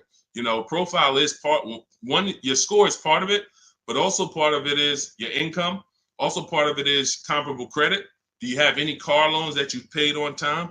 If you've paid your car loan on time for the last 2 years, It's much easier to get approved for the next car, because a lot of banks will look at you and see, all right, I see you had some trouble with the credit card, but you've never missed a car payment. Those people, that weighs, that matters. So I talk about this in my book, but if you can't get yourself up to a 660 score, 670, that puts you in a position to really qualify for a lot of major leases and tier 1 programs. So, all right, y'all, listen, this has been great. This has been great. We had a lot of great questions today. We'll be back for another stream. All of you who have the book, I want you to send me your deals. When you make your deals, email them to me so that I can bring them into the show. I got a lot more people, a lot of emails. I don't always get a chance to go through my emails because I get a lot of them, but I got to go through a lot of my emails because I have people who are sending me their deals and I haven't had a chance to bring them into the show. But yes, good morning. I got the book already. I'm confused about how to calculate a deal on a used car. Just when you narrow it down to your top choices, get the new price, use the true value calculator, put the new car price in with the asking price, and it'll tell you what the true value discount is. We buy based on the true value discount. We didn't get a chance to talk about that in the stream today. Again, there's so much in the book. We could be here for 2.5 hours talking about different things, because me talking to you about leasing is different than what I'm talking to a person who's buying a used car about. That's different than a person who's buying a used car cash or buying a new car cash. That's different than a person who's going to be using the bank bidding war and putting banks against each other. That's different than a person who's going to be coming from a lease, selling their lease. That's different than a person who's going to be selling their lease with a third-party restriction. That's why in my book, you're not reading everyone's strategies. You're only reading what matters to you. I have links where it warps you to the next section that is applicable for you. If you're not leasing, you're not reading anything about leasing. You're on a purchase path and you get to the end of the section and it says, okay, if you're purchasing, then based on this, click this link.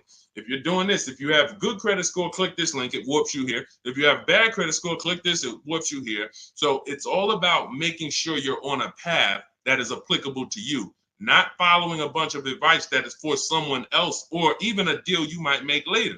You'll use the used car strategies, but that's later. Right now, I'm on the lease path. I don't need to read about used cars. This is how you stay focused and get to your goal really quick. But that's how we do. Just follow it again. You got to realize this is a new system for you. You're not used to having a process. So if you need to just go through the steps again, let me make sure. He said, do this first. Let me make sure I did that. Said, go to the websites, open up accounts. Okay. If you didn't go to the marketplaces and open up accounts, you skipped the process. You can't just open the websites and then don't set up your accounts, because now every time you come back to the marketplaces to shop for your used cars, you don't have any alerts. You don't have any new inventory alerts. You're not getting alerts of the new inventory. He says, set up a shopping email so I don't mix it with my personal email. If you go and you're getting offers in your personal email and you're like, Deshaun, it's hard for me to get to these offers. Yeah, that's because you got your work email, you got your internet stuff, you got your sites that you've been visiting, you got your newsletters you're a part of, and now you're trying to communicate with 25 dealers in that same email thread. It's never going to work. That's why I set up a shopping email. I say set up a Google Voice. We don't just have dealers calling our phone, so we don't have to talk to dealers. We don't have to, yo, Deshaun, how can I stop these dealers from blowing up my phone? You skipped the step. You didn't set up the shopping phone number for free that I told you to set up. Put on do not disturb so no one can even talk to you. These are all steps that you need to review. But here's the beautiful thing. Once you get this, it's the muscle memory. See, I could do this in 90 minutes, 60 minutes sometimes, because I've done this hundreds of times for other people, myself, and I wrote the blueprint. Once you get to the point where you're like, wait, I'm going to trust this process and stop trying to come with my own ideas. If he says do this, I'm doing it. He says go to this website, type this in, I'm typing it in. Then I go to the next step. So typically the people who do the best, the quickest, it's very easy for you to follow directions. But some people, that's not your learning style. It's harder. But you'll eventually trust the process. It's going to take you longer. But it's not the process, it's you. If you came to McDonald's and they told you, hey, all right, flip the burgers. When you hear the buzzer go off, flip the burgers. As soon as you hear it, you sprinkle a little seasoning on them. You do 2 drops of seasoning. Shake. And then you hear the buzzer go off on the fries. That's when you pick it up and then you dump them in.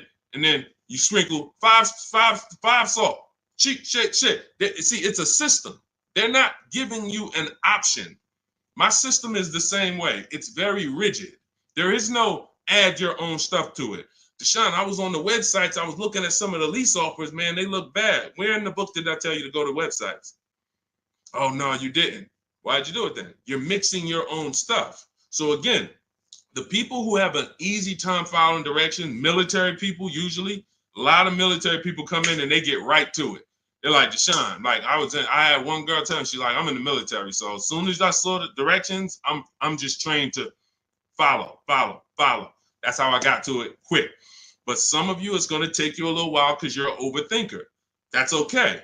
You'll realize once you get the deal done, you'll be like, man, I could have did this in 2 hours. It took me 5 hours because I just was overthinking. I'm doing stuff that he ain't say do. And that's the beautiful part. Because next time you get a car, you'll think less. You'll be like, all right, let me trust this system now. Third time you get a car, you're a master. Now it's like, all right, boom, boom, boom, boom, boom. That's the process. So get on the train. Get your copy of Cars from Home, 7 Steps to Saving Time, Money, and Avoiding Dealerships. It's a digital book, so it'll be in your inbox in 3 minutes. You can start using these strategies for the rest of your life, sharing them with your families, shopping empowered, making dealers and banks bid. You're no longer begging for deals. You're no longer spending an hour in a dealership. My God, I've gotten so many cars. I've never spent an hour in a dealership. Since 2015, I have not spent 1 hour in a car dealership to get a car, not one. And I show you my car deals, I talk about them, I pay less than everyone. Unless you were using my strategies, then we'll probably pay the same amount.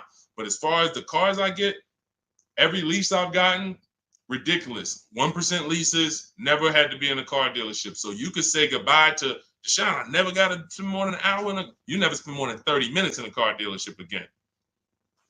That's just what we do. That's just, the system proves it. So go read the book.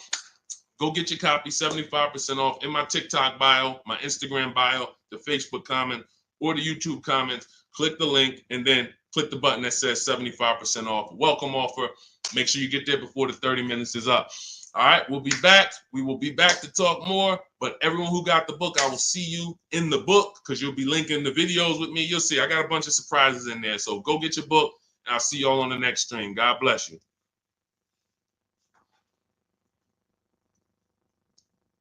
Yeah, this was a good one today. Had fun today.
Shout out to everybody who's here. We're about to start our car shopping questions and answers live. We'll be answering as many questions about car shopping, leasing, buying, pre-owned cars as we can in about an hour. So feel free to start typing them, and we'll get the show on the road. If you don't know me, my name is Deshaun. I'm known as Deshaun, the Auto Advisor. All I do is focus on teaching people online strategies to pay less than everyone else for new cars, used cars, and leases. I spent 14 years in the car business. In the last 3 years, I've been teaching people like you all around the country how to get below market deals. It's only 3 prices you can pay for any car: market value, above market value, or below market value. My mission for those who are locked in and willing to listen and willing to apply these strategies is for you to pay below market prices for any vehicle that you get. Everything we're going to be talking about is out of my new digital book. It's called Cars from Home. It's already 5-star rated. You can Google it. It's called Cars from Home, 7 Steps to Saving Time, Money, and Avoiding Dealerships. And you can get yours for 75% off as part of our welcome offer. You can get it in my TikTok bio, in my Instagram bio, or in the YouTube comments or the Facebook comments. If you go into my bio, just click the picture of me, go grab your book for 75% off. You won't pay the normal price, and you'll have it in your inbox in the next 2-3 minutes. But make sure when you get your book, you screenshot the thank you page so you can have my support team's email as well, just in case you type your email wrong. But that's our welcome offer to you, 75% off Cars from Home, if you want the entire blueprint of everything we're going to be talking about. Okay, so with that said, now the housekeeping is done. You guys know that's only a 30-minute offer. So after 30 minutes, that welcome offer is gone. So if you like what you're hearing, definitely go and grab your copy of Cars from Home for 75% off in my bio or in the comment section. So, all right, let's start here. First question, should husband and wife buy together or separate based on better credit? Okay, so there's no right or wrong here, but if you're saying what gives us the best chance for the best approval, you know, you can say, all right, we can go on, we can try to go on together. Could you get approved by yourself? And so I keep my credit into, with no additional debt. Or if I'm trying to build credit and you're trying to build credit, then all right, we might go on together. But if it's not necessary for us to go on together, then you may want to keep your credit profile separately and just, get the person who can get approved the individual approval. But if you are building and you would like to have that payment history on your credit as well, then you can add it to both people's name. It really depends on your personal goals and where you're at. There's no right or wrong. It just depends on your goals. All right, let's go, everybody. Keep typing your questions. We got our first couple questions. As you type them, we'll add them to the show, and we'll get through as many as we can in the next hour. Go ahead, Dolan, shoot the next question up. Okay, what's up, Reem 99? I have a 2019 Chevy Silverado. I owe about 30,000, 120,000 miles. So the first thing that you should be considering is you're a high mileage driver. So I want you to look at this lesson that you're about to learn on depreciation. All right, here's what everyone buying or leasing or considering acquiring a depreciating asset like a car needs to understand. This is what I call the depreciation curve. This is also what I call the unseen expense. So you'll hear a lot of people who come to our streams refer to the unseen expense, which is depreciation. So if you buy a vehicle today, and stay by your keyboard so you can dialogue as I ask you these questions. That's how you're going to get the most out of this video. As if you buy a car today for 40,000, let's say I left it outside your house. Somebody gave you a $40,000 car. You don't have to pay for it, but you don't need it. And you say, look, I don't need it. I can't drive it. You can leave it there, but it's just going to sit there for a year because I can't use it. If you came back a year later, you never drove that car. Remember, we bought it for 40. If you come back a year later, never drove it 1 mile, is it still worth 40? Yes or no? Let's go. Type into the chat fast so we can get this, so we can keep the show high speed. Everybody who's dialoguing, I appreciate you. You usually get a lot out of these because your dialogue. So thank you. No, Gary. No to pull up. No. Okay. All right. Perfect. So we understand. Now, if you came back to that car a year later, you never drove it, and it's worth, let's say 35, 34, whatever it is, you bought it for 40, it lost value. See, because it doesn't matter whether you bought it and didn't drive it, or you leased it, or you owned it. See, when you start understanding depreciation like we're going over, now you can properly assess whether you should lease or buy a car and how you are going to beat depreciation. Because the entire goal for leasing versus buying is which one of these strategies, if I get a below market deal, allows me to beat depreciation based on my lifestyle. So so a high mileage driver, your depreciation ring looks entirely different from a normal driver. So where one driver might be 40,000, they come back a year later, their car's worth, 36, 34. If they didn't drive it, if they put average miles on it, maybe it's worth 32. They're losing money based on their mileage. You might put 30,000 on that car in 1 year. So your depreciation looks like this now. It doesn't look like this. Your car goes from being worth 40 1 year to literally it could be worth 26 the next year because you put 30,000 miles on it. So you have to take into account depreciation differently than a normal person. Everyone has to take it into account, but you have to, any high mileage drivers on here, if you drive more than 18,000 miles, I want you to type HM into the chat for high mileage. This is specifically how you need to be looking at depreciation so that you don't keep flipping out of cars and then coming back with huge amounts of negative equity because you're structuring your deals like you're not a high mileage driver and you're killing your values. High mileage drivers used to come into the dealership with, you know, cars that were 5 years old, got 180,000 miles on them, and they still have big loans left. They still have loans that show they got a loan like a normal driver, 5-year loan, 6-year loan. This is what normal drivers can get based on their ownership. High mileage drivers, you cannot do that because all you're doing is pushing your losses to the back end. You might have a lower payment of $150 less, but what's going to happen is when you go to replace this car in 5 years, 6 years, if it still has a loan, now you're dealing with huge amounts of negative equity that you have to now roll over to your next vehicle or put 10, 15, 20 grand down so that you don't have that going to your next vehicle. So the smarter thing for you to do, Reem, is to figure out right up front, how many years are you keeping your next car? And if you're keeping your next car, like if you give you an example, let's go deeper. If you had kept this same Chevy Silverado for another 5 years, it wouldn't matter. Instead of it having 120,000 miles on it, you'd have probably 220,000 miles on it. The truck could go that long. If you got a good one, a quality one, then you should be able to put that money. You should be able to get that time out of that truck. But because you're a short-term owner, you're considering a short-term replacement.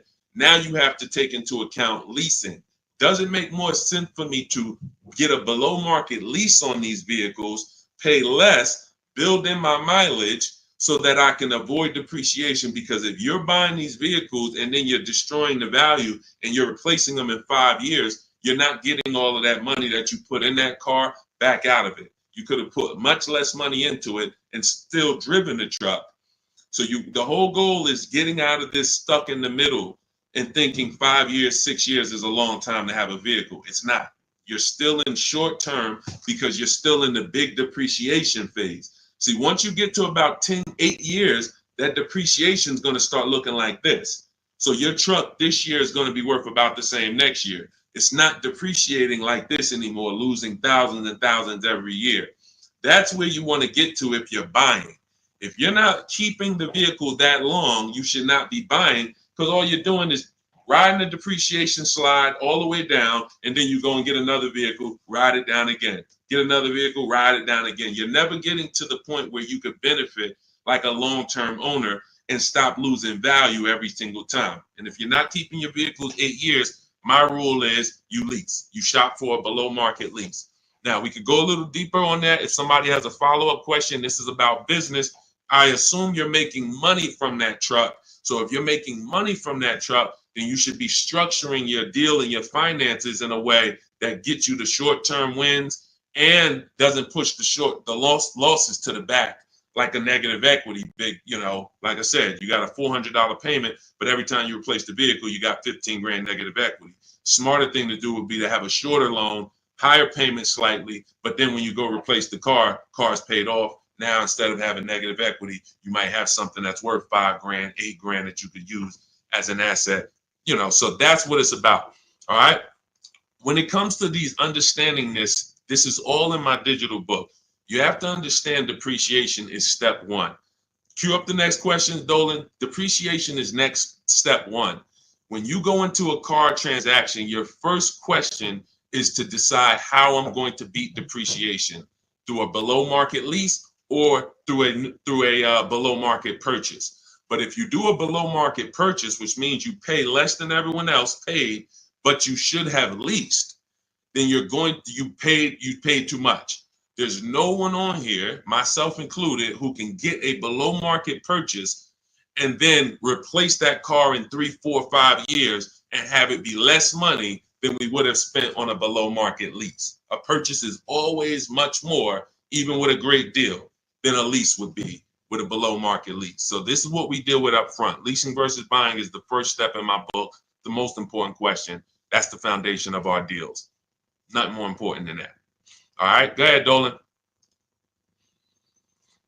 All right, come on, keep typing the questions. I know we got a lot. We'll try to get through as many as we can in an hour. Okay, BMW X7, new or used. Okay, so if you're purchasing, which means you're a long-term person, you're going to beat depreciation through long-term ownership. Whenever you're purchasing, your goal is to beat depreciation through long-term ownership. So how many people have a vehicle? If you have a vehicle that you've had in your driveway for at least 8 years, I want you to type the number of years into the chat. Type the number of years into the comments if you had a vehicle more than 8 years, 10 years, type it in, 11 years, 13 years, 8 years, only if it's more than 8. I want to show you how you should be looking at purchasing and what your goal should be. What your goal should be when you buy. Okay, so I see somebody TikTok 15 years. I see, okay, brother, I see 11 years. Okay, anyone who has a car, if you have a vehicle in your driveway right now that you have had, William Smith, 12 years. Okay, if you've had it more than 8 years, type the number of years into the chat so that you can understand what we're about to break down here. Because you're asking Chuck T, new or used. This is totally based on budget. But after you decide what your goal is, which is a long-term purchase. All right, 9 years. I see you, Liz. All right, so when you look at keeping a vehicle as long as the people who just shouted out how many years they've kept it, this is what their depreciation looks like now. Some of them like this. Somebody like brother who he's had his vehicle 11 years, his depreciation is like this. What does that mean? If his vehicle today is worth $7,000, a year from now, it'll probably be worth close to 7,000, maybe 68, 62, 7. He's losing a very small amount through depreciation. He's beat depreciation. So that's the benefit of all the money he put into the car, is he now has a vehicle that is no longer depreciated. He could drive it for 4 or 5 more years. My father had a GMC Envoy that he's had since 2013. We bought it pre-owned for him. He's had it since then, paid it off 5, 6 years ago, and he's had that vehicle. It's been worth about $5,000 for the last 2 years, and he's going to sell it for close to that. So that's when you beat depreciation. Now, when you are not buying to keep that long, you are on the depreciation sliding board, which means you're going to lose thousands of dollars in value. So as long as you have decided I'm going for long term, which I call the 8-year rule, at least 8 years, I'm going to keep this vehicle so I can beat the depreciation, pay it off, and then I'll consider replacing it or keeping it longer. But it's going to be at least 8, or I should be shopping for a below market lease so I don't tie up money in this vehicle this long. So now you've decided I'm a long-term person, I'm purchasing new or pre-owned, strictly based on budget. Can we afford both? If we can afford both, then I have in step 3 in my book, and step 4, which is shopping, not buying. This is when I'm helping you make this decision of new versus pre-owned. Which value system are you operating with? Some people, if they know they're only getting a replacement vehicle every 8 to 10 years, they're going to go and get a new one because they're like, listen, I only do this once a decade. I want to make sure I have the latest and greatest. I could afford it, no problem. Some people, they say, you know, even though I could afford the new one, I want to go pre-owned. Let me try to knock 20%, 30% off my investment so I have even less money invested in the car. One person wants the latest and greatest. One person wants more value with a discount off of it, and they don't need the absolute latest. So that's the balance between new versus used. Can I get everything I need and want in a new car for my budget? Can I afford to get everything I need and want in a new car, BMW X7, for my budget? If yes, then you can go new. If your value say, listen, I could afford it, but I want to knock 30% off, 20% off, 20, whatever it is, whatever the below market used car deal would be for that vehicle, then they go that route. There's no right or wrong there. But if you can't afford to get everything you need and want in a new one, then your only option is to go pre-owned. But it's all based on the 8-year rule first. You should be buying to beat depreciation to keep at least 8 years. You're buying a depreciating asset. 3, 4, 5 years, 6 years of ownership is losses because you're not going to get the money back in resale when you're depreciating that vehicle the first 5, 6 years and then going and replacing it. You're not getting that money back. You would have been much better off getting a below market lease. Give you an example. Let's take a vehicle that's close, relatively close, price wise to that X7. Look at Teddy's, BMW. He has an electric BMW, so he got a bigger discount because there's rebates that he got. There's rebates that wouldn't be applicable on the X7, but it's a $73,000 vehicle.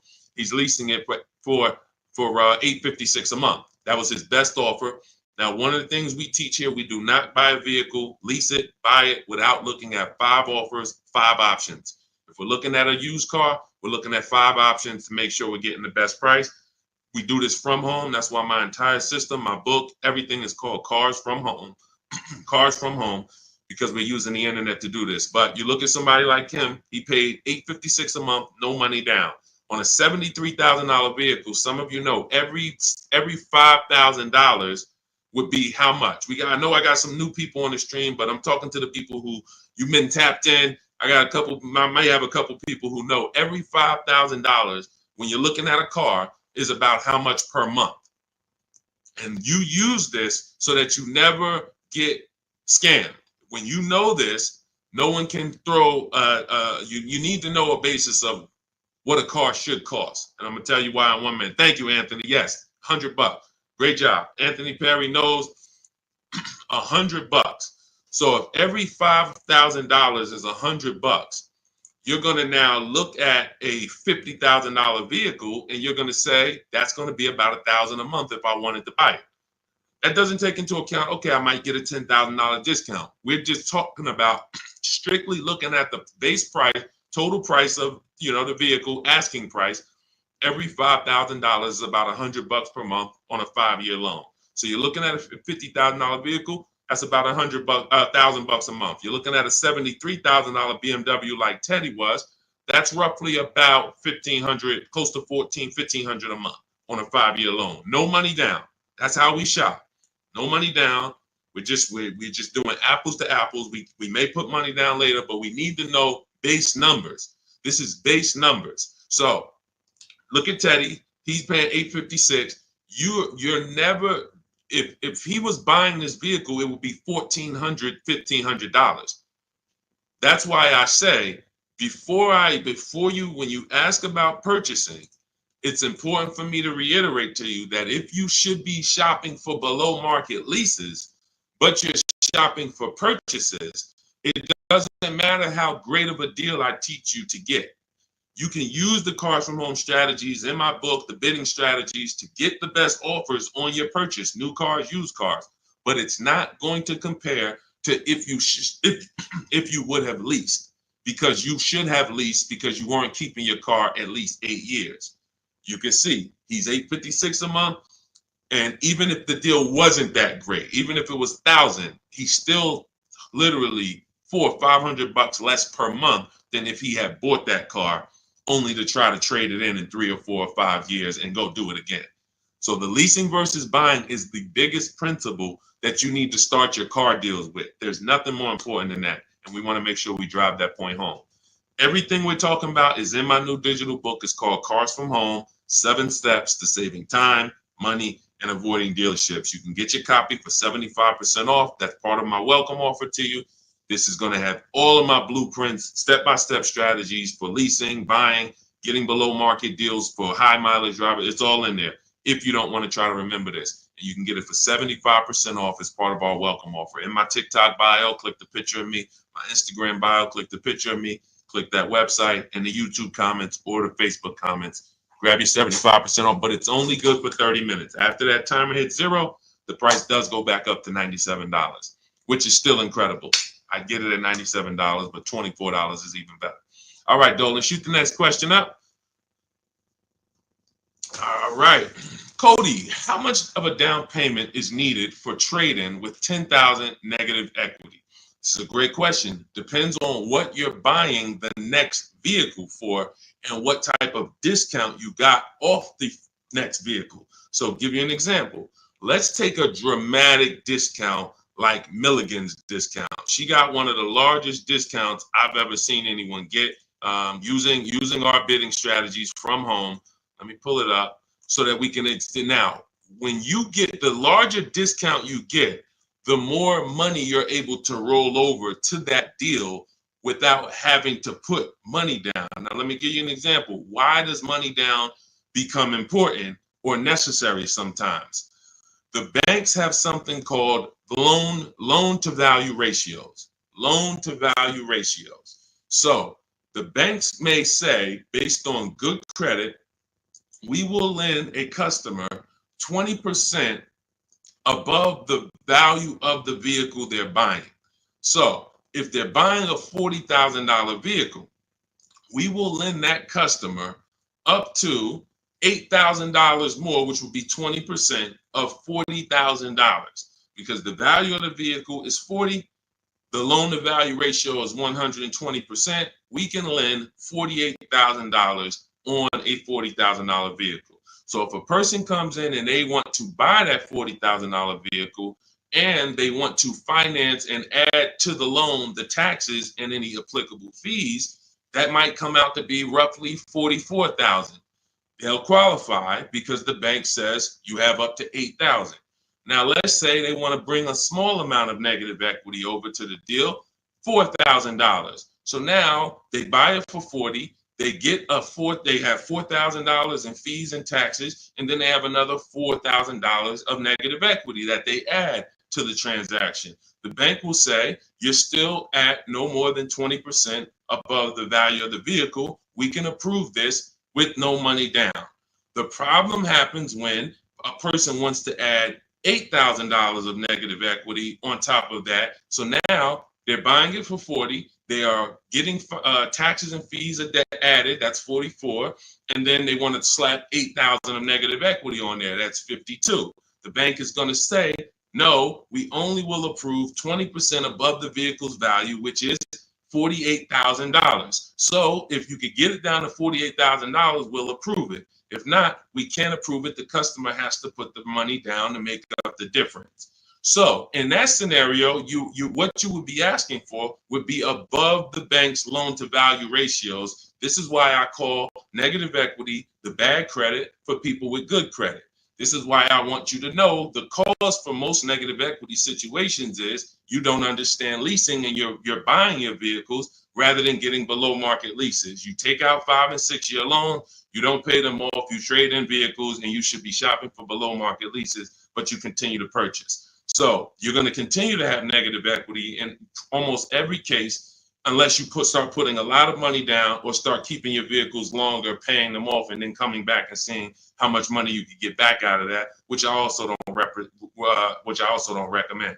But the last thing, which is very important, especially when you have large amounts of negative equity, is let's say that same $40,000 vehicle, you're using our strategies and you get a $8,000 discount. Or let's take a vehicle. Let's take Milligan's deal. Like I said, in her particular case, she got a $79,000 vehicle for $51,000. This is a Mercedes. It's an electric version. She used our bidding system. She got the biggest discount I've ever seen, and she can put any amount of negative equity on top of this deal because the bank is lending against this vehicle, this Mercedes, based on a $79,000 value.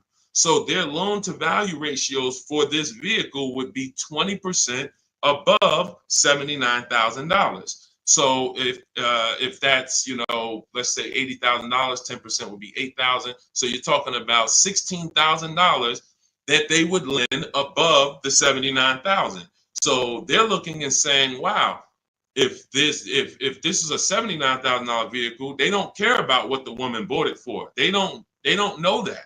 All they know is when the loan paperwork comes in, we're asking for less than what the loan to value threshold show. And they have other people that go and they pay list price. They go in, they have no strategies, and they just go in and say, all right, it costs $79,000, I'll take it, not realizing that, okay, I didn't negotiate, I overpaid by almost $27,000. That's the market value for this particular vehicle, but the bank doesn't care. The bank just wants to know that when the loan comes in, it's under $86,000 or $87,000, and they're going to approve it.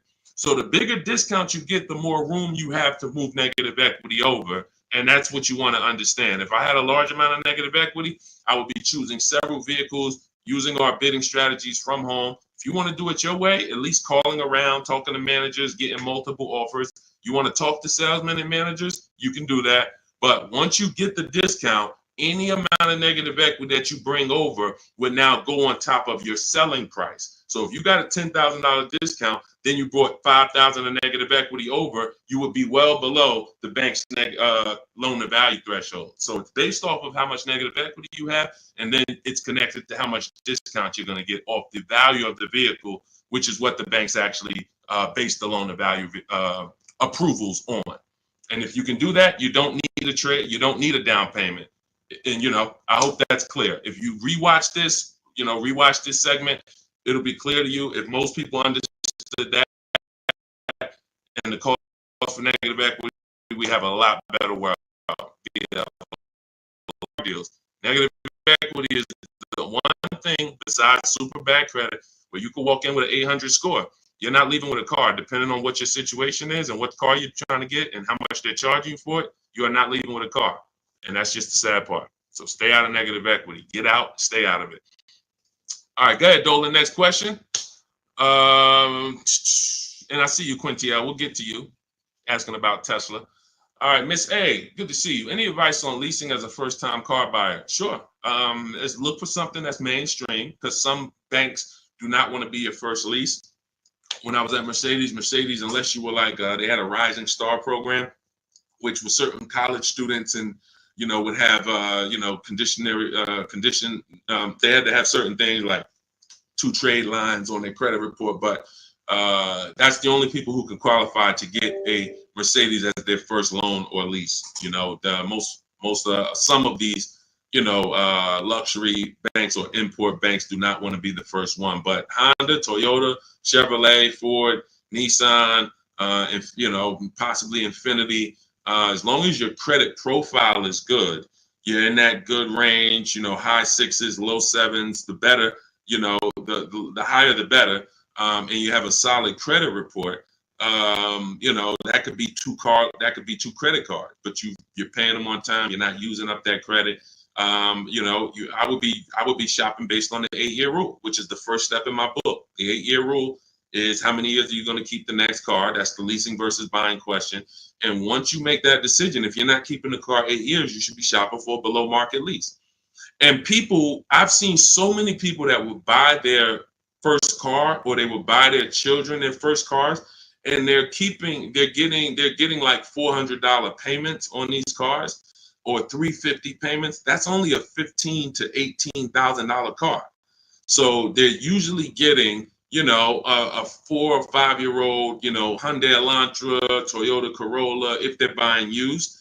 These are the same vehicles that they may turn around and trade in 2 or 3 years, 4 years. They're paying $350 a month, and God forbid the vehicle breaks down on them or anything. They're dealing with a used car, where you can get some of these incredible lease deals, and you can get them for, depending on the car you're looking at. Somebody had just got an Elantra, and the payment was $350 a month, brand new car, no money down. Let me see if I can find their deal. It was here we go. It's India. I joined last year. She joined our program. I do have a program where I shop with people. Depends on how you want to learn. You can go to my bio to figure that out too. But these are people who are in my program. They have the same strategies you have access to in my book, same process. It's just one's a blueprint for people who are like, Deshaun, give me the blueprint. I'll follow it step by step. You can get to all your deals. And one is done with you, where you're like, hey, let's shop together. You're basically shopping with me. So it says, got back 6 quotes, because I told you guys we don't make a deal unless we get at least 5 quotes on every vehicle. Got back 6 quotes. Fast forward 2024, I had to find a car in 2 weeks, so you don't need a lot of time to implement this. My process actually takes, max probably 3 days. If you needed a car in 3 days, we can get a below market deal that fast. I had to find a car in 2 weeks, so I got to work in about 5 days. I walked out with a 2024 Hyundai Elantra, 36 month, 12K, 365 a month, no money down. So this is a brand new vehicle, probably about a $26,000 vehicle. No money down. So when we consider the fact that, as I said, some people are buying their family members, $15,000 to $18,000 vehicles that have a 365 payment. Okay, do I want my people? Do I want my child or whoever in a 2019 or 5-year-old or 4-year-old or 6-year-old used vehicle for $350 a month, $360 a month, or can I go out and can I lease a below market? Can I get a below market lease? Because again, there's a lot of people paying a lot more than what India just paid. So I don't want you to think that's the deal for everyone. That's a below market lease deal. You can look at the commercials and you'll see that anytime you go to a website to lease a Hyundai Elantra, that's not going to be the deal. $350 a month, $360 with no money down. They're probably going to say $279 a month with $3,500 down plus tax and fees. And again, the key is this is a below market deal that India got using my blueprints, using our shop from home strategies where we don't talk with dealers. So that's the thing. I would most likely say I want my child or my spouse or whoever in a new vehicle for the same payment rather than a used one. So that's it. So everything we're talking about is in my new digital book. It's called Cars from Home, 7 Steps to Saving Time, Money, and Avoiding Dealerships. You can Google it. It's already 5-star rated. In fact, before we go to the next question, I wanted to pull in some of these reviews. Thank you to everybody who has reviewed the book. And I appreciate it. I just grabbed a couple random ones. Says here, this book is a must have if you're thinking of getting a new or used car. So much has changed in the process since I bought my first car 40 years ago. Think of it as a workbook. So even though you finish the book, you will refer back to it several times in the process. Deshaun takes you step by step through the process and has videos to support the steps that I do. That's a surprise in there. For those of you who have the book, I link to certain videos to help you understand things better. I feel better prepared to go out, get the deal I want for my next car, and I know that I didn't get taken advantage of by a dealer. Thank you, Marguerite. Appreciate you. Again, you can get your copy as part of our welcome offer to you for 75% off. Books normally $97. You go to my TikTok bio, click the picture of me, go to my Instagram bio, click the website that says 75% off, or you can go to my Facebook comments or the YouTube comments to activate your 75% off. But it's only good for 30 minutes. If you visit it and that clock started ticking down, once it gets to 0, the price does go back to $97. So go get your book, screenshot the thank you page so you'll have the support team's email and come on back to the show. Go ahead, Dolan, shoot the next one in. Oh, Dominique said, buy the book, y'all. I bought a used car using Cars from Home strategy. I saved so much money and time.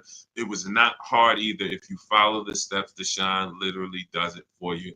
That's it. That's a fact. Thank you, Dominique. That is a fact. Like, you're not using your stuff anymore.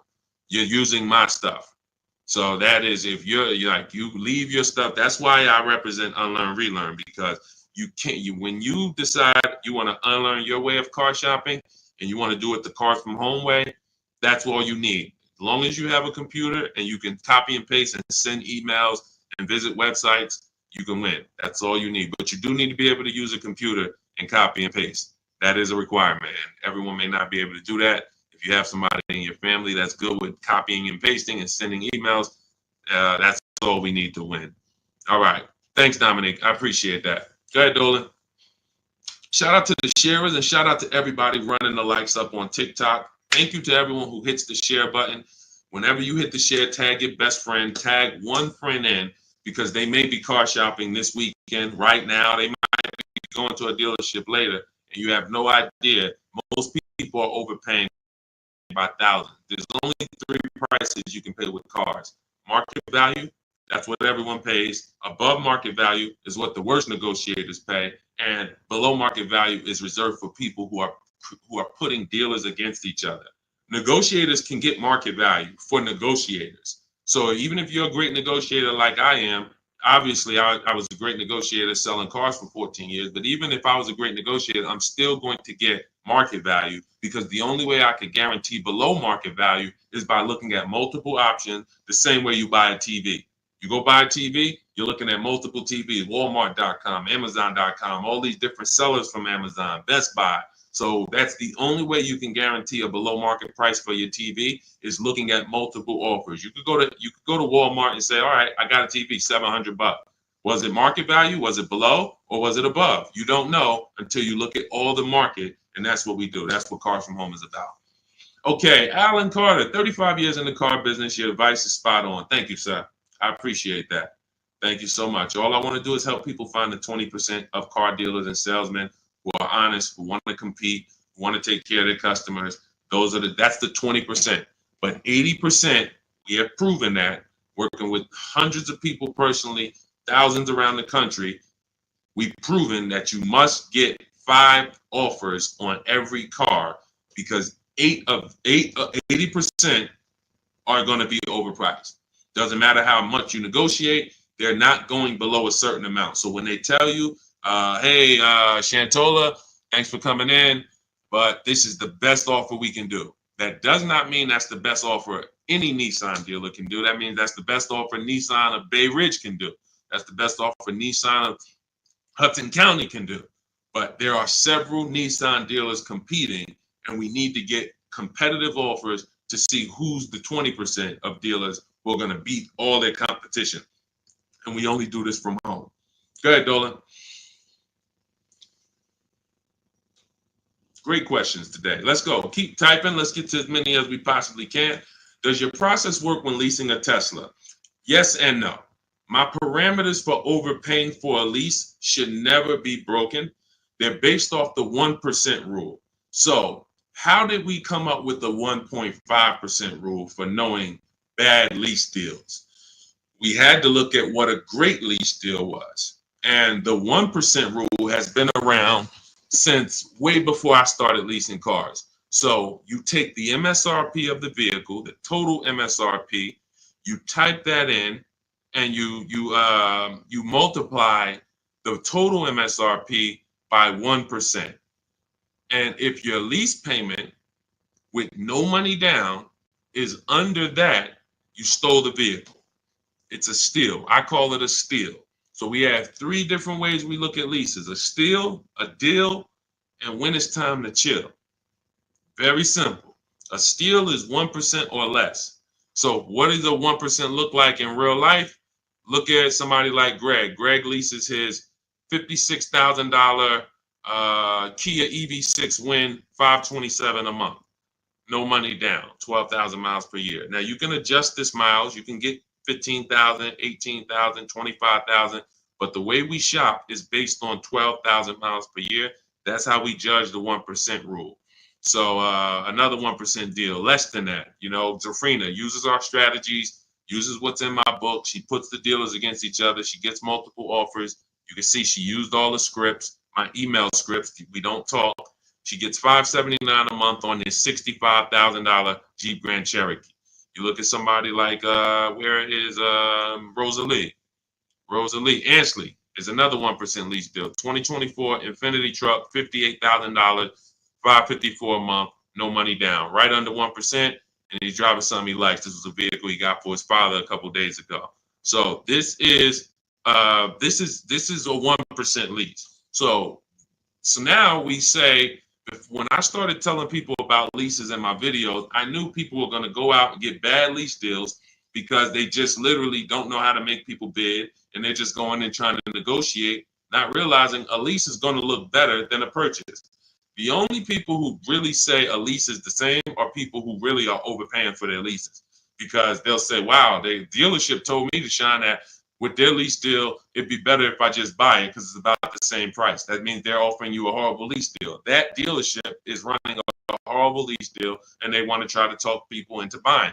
But normally a lease, when you look at like these deals, is, you know, these are hundreds of dollars less per month than they would be to purchase, hundreds less. So now we say, well, how do we know a bad lease deal? You're paying too much money for a car you're giving back. It's very simple. A bad lease deal is just that. You're paying too much money for a car or vehicle you are giving back in 3 years. That's another reason we don't do 4-year leases at all. Because when you add up all the payments, you look and say, wow, I leased a $40,000 vehicle and I paid $28,000 for that vehicle over 4 years. Then I gave it back to them. You paid off almost the whole vehicle and then gave it back to them. That's why 4-year leases are horrible. But you're only judging your lease value by how much you're paying over time and how much did it cost me to drive that $40,000 vehicle for 3 years. Did it cost me $13,000 to drive it over 3 years? $17,000 to drive it over 3 years? $20,000 to drive it over 3 years? What did it cost me? And that's what the 1% rule is basing it off of. If you're looking at a $40,000 vehicle, you get a payment of $400 per month. It costs you 400 times 36, cost you $14,000 to drive a $40,000 vehicle over 3 years. That's much less than the normal depreciation of that vehicle. So we go up to 1.5%. So 1.5%, anything above that, you're paying too much for a vehicle that you're giving back. There's no value in leasing that vehicle. And when you compare it to other vehicles, because every vehicle has a different lease program, there's so many other vehicles you can lease and get a lot more value, drive a whole lot more car MSRP wise, and have the same amount of money coming out of your bank account. So that's why the 1.5% rule is our anchor for overpaying. And even though Tesla does not negotiate, Quintiel, because this is all to answer your question, Tesla does not negotiate. You order your car, they have a one price system. When you do your lease for 12,000 miles per year, no money, just giving them first month's payment. You divide that into the MSRP of the Tesla. Is it under 1.5? So I don't care that Tesla. So Tesla doesn't allow us to make dealers bid against each other because every Tesla is going to be the same price from California to New Zealand to New Hampshire to Connecticut. They're the same price. So what we have to say is the lease program good that Tesla is offering? And if I divide my monthly payment into my MSRP and it's under 1.5, closer to 1 the better, the lower the better. But we need to judge that.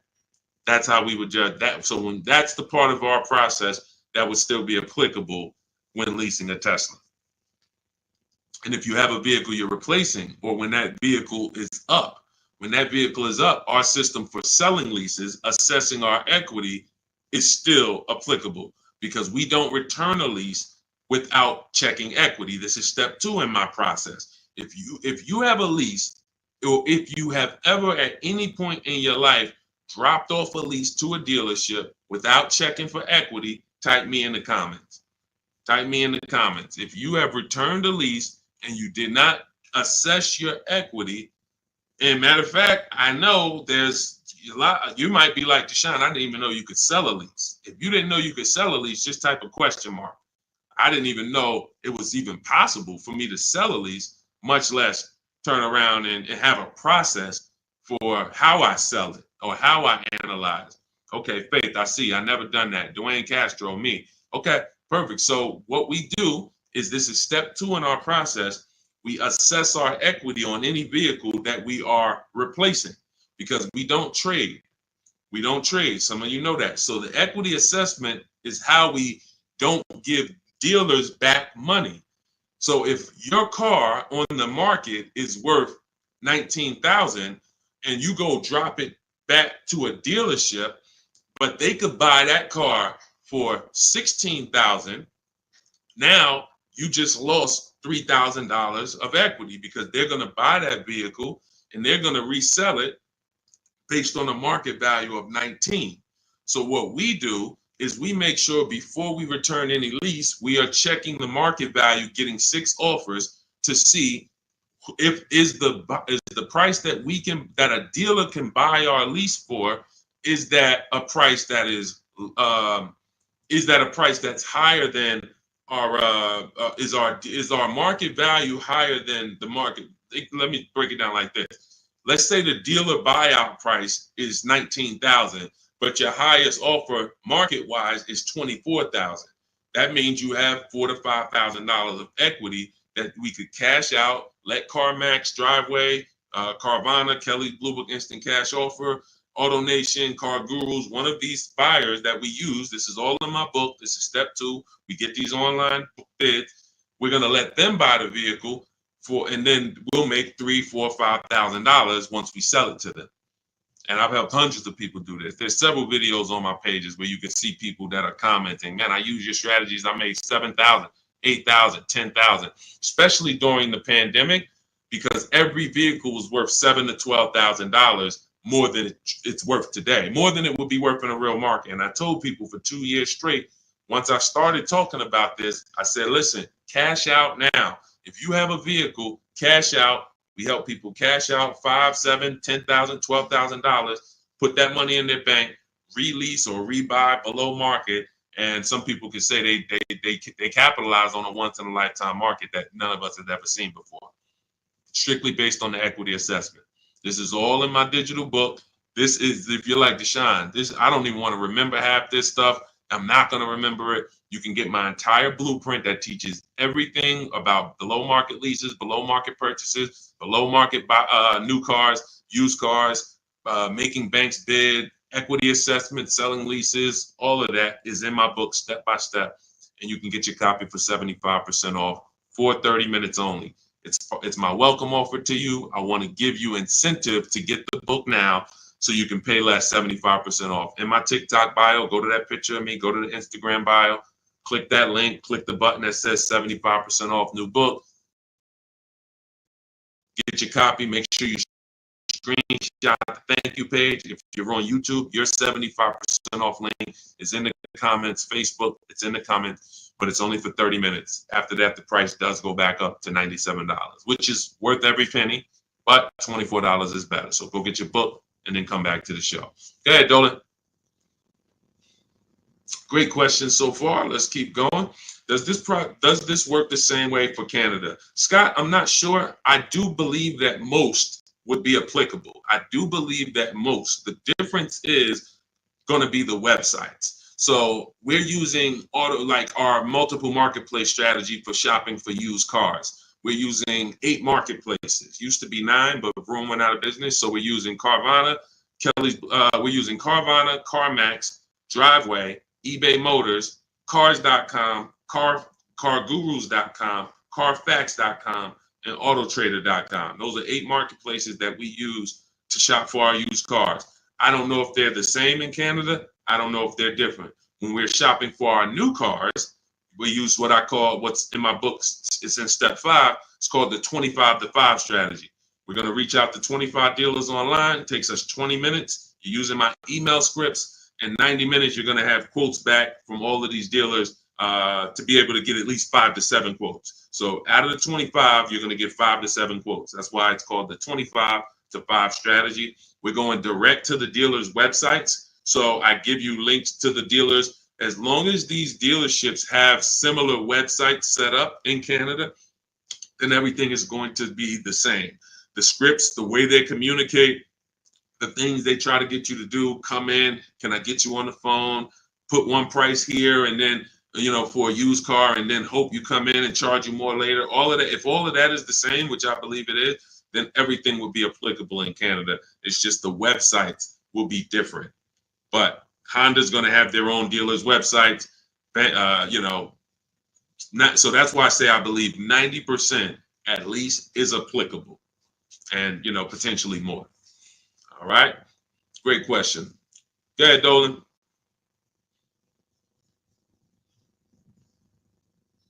I have the book. Great job, and make sure you guys send me your emails, just like Tiffany did. I always use Tiffany because she was the first one to send us an email, and I always make sure I reference her. But everybody who sends these in, I get to bring them onto the show. I brought a couple more. Look, this one is from Christopher. Deshaun, thanks so much for these resources. I read your entire book last night. I've already been underway and trying to put my deal together. What a great book. I have my quotes together. Now I'm ready to take the next step with the calculator. I'm a big fan of your channel and your resources. So I have calculators in the book that I invented. We have 5 different custom calculators: perfect budget calculator, lease counter offer calculator, purchase counter offer calculators, true value calculator for when we do used cars. So I think there's 4. Might be one more, but there's at least 4 calculators that we invented. That these, you can't find these anywhere on Google. I literally wrote the code, and so that's what he's talking about when he talks about the actual calculators that are in there for you guys. So yeah, send me all your details.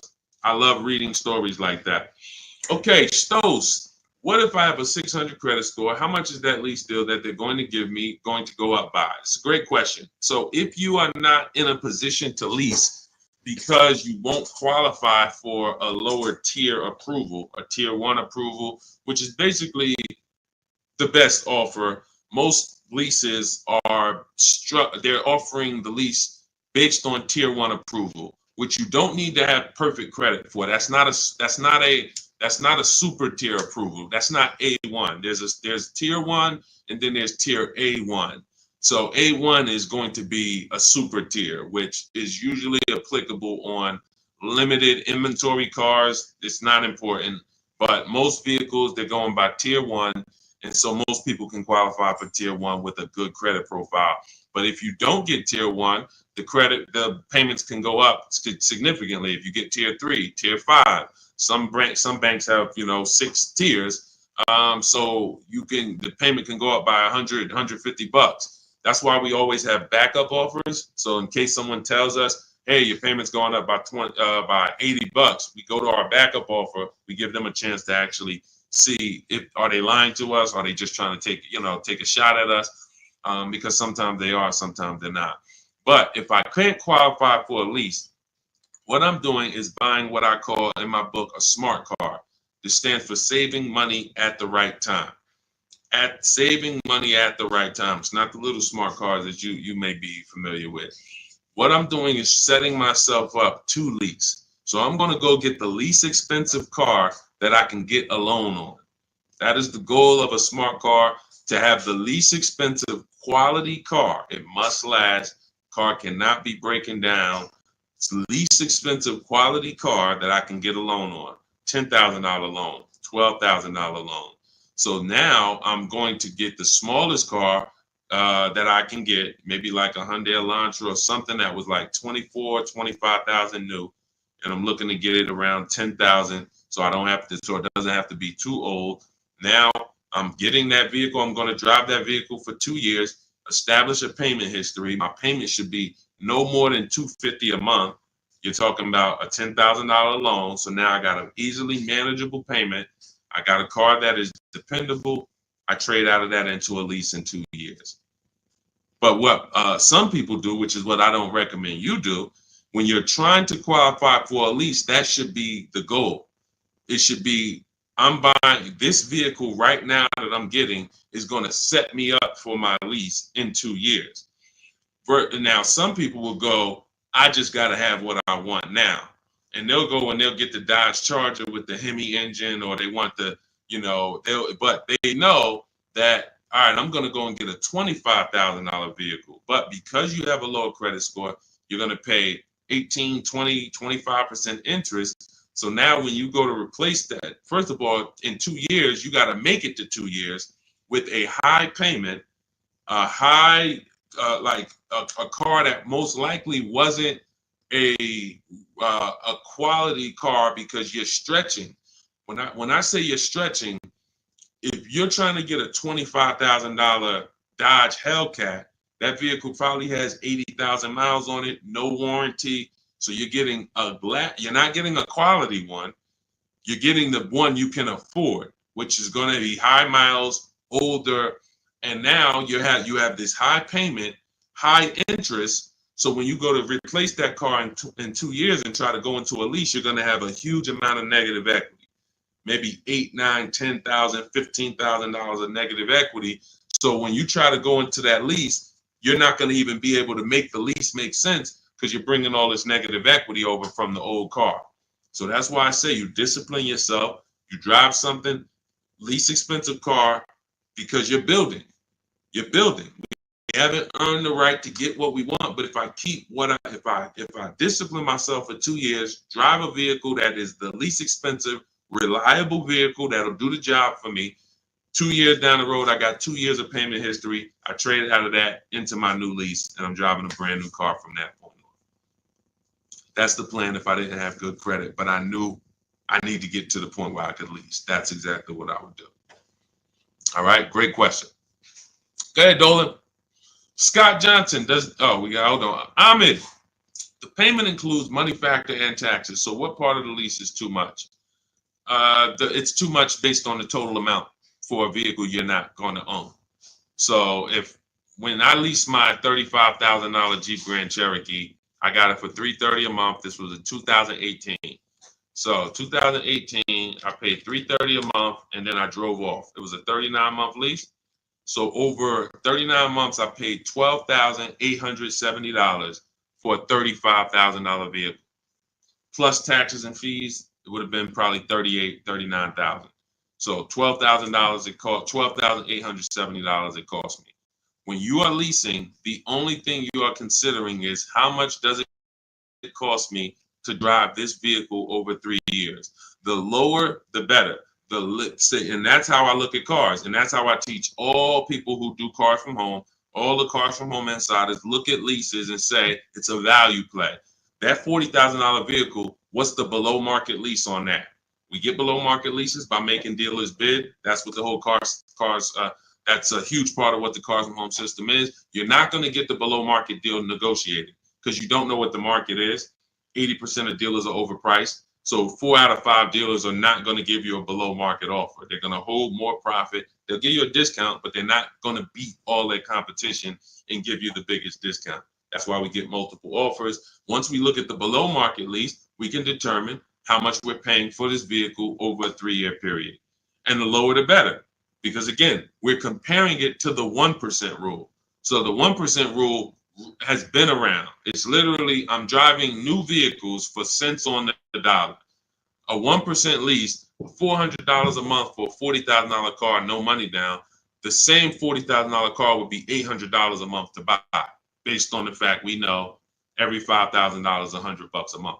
So $40,000 on a vehicle, that would be $800 a month. That's not including taxes. So you're talking $800 a month, $850 a month to buy a $40,000 vehicle on a 5-year loan.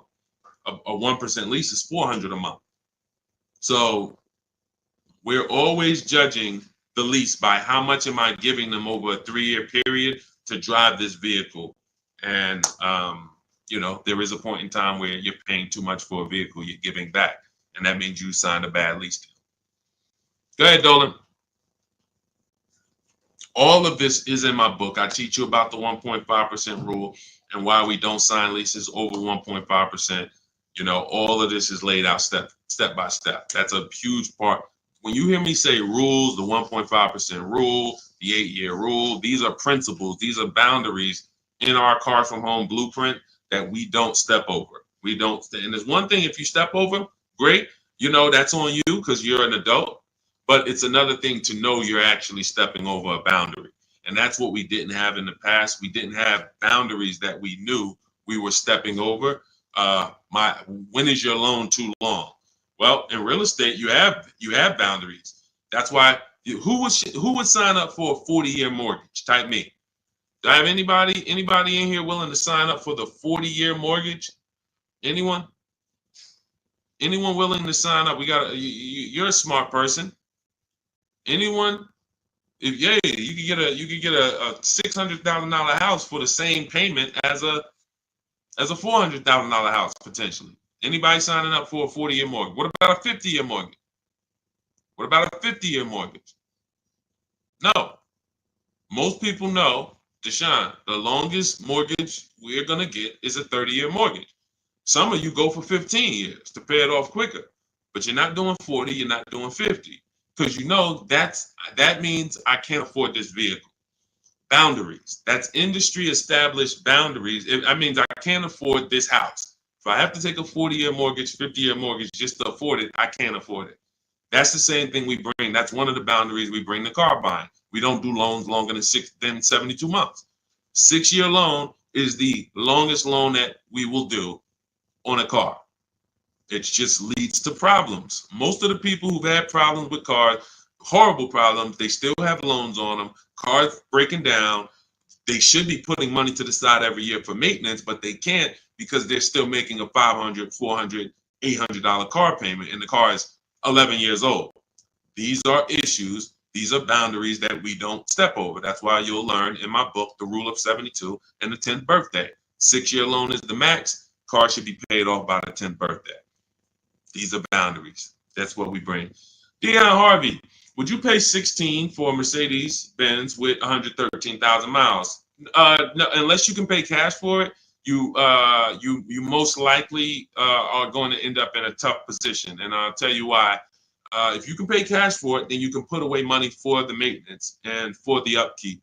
When I sold Mercedes, and I sold them for 5 years, the people who I would literally run into that were in tears were people who the service department told, you have a $4,000 repair, plus you need brakes, plus you need an oil change.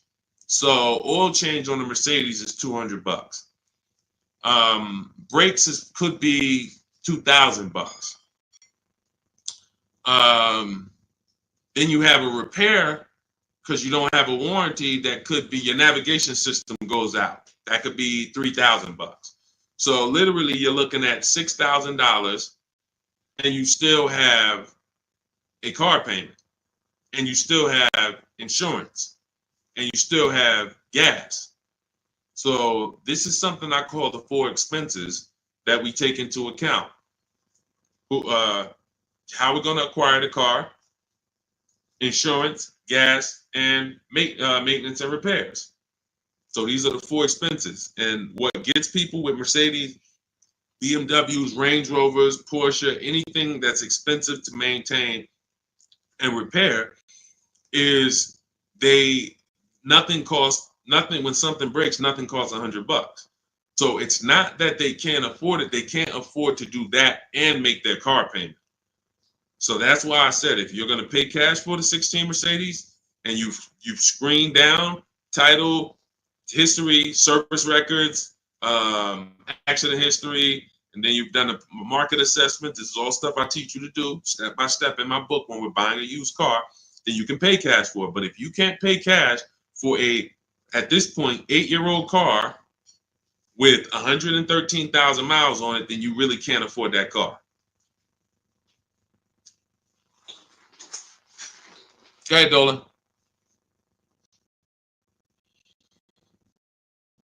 Any Euro car after $100,000 is a money pit. That's why you can get them cheaper. And listen, if you know, you can have vehicles that were well taken care of by people and they just went to upgrade their model.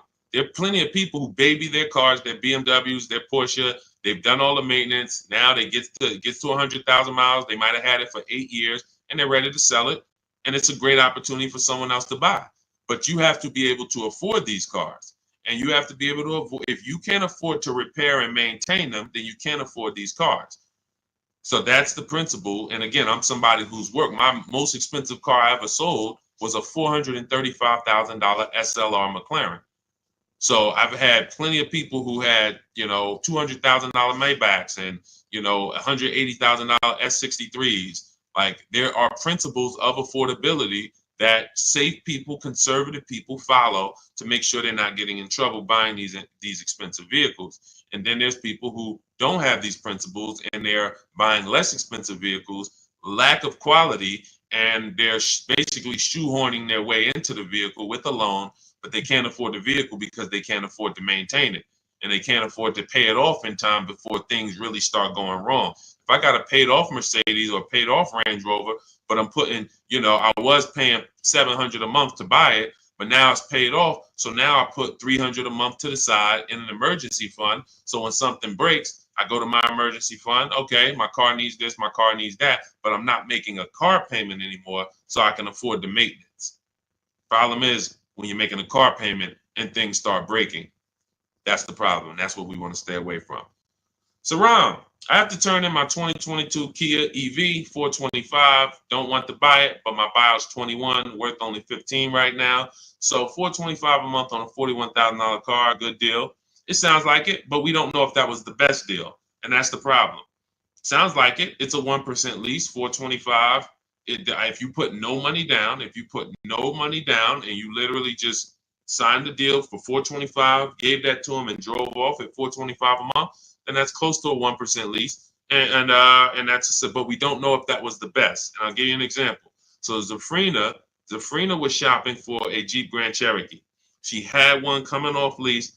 She ran her equity assessment just like you. It was no equity in it, so that means she's just going to return it. If there's no equity in the lease, we just return it. When it's done, we start shopping for our lease, just like normal. Once we make our last payment, we get out, we start shopping using our system.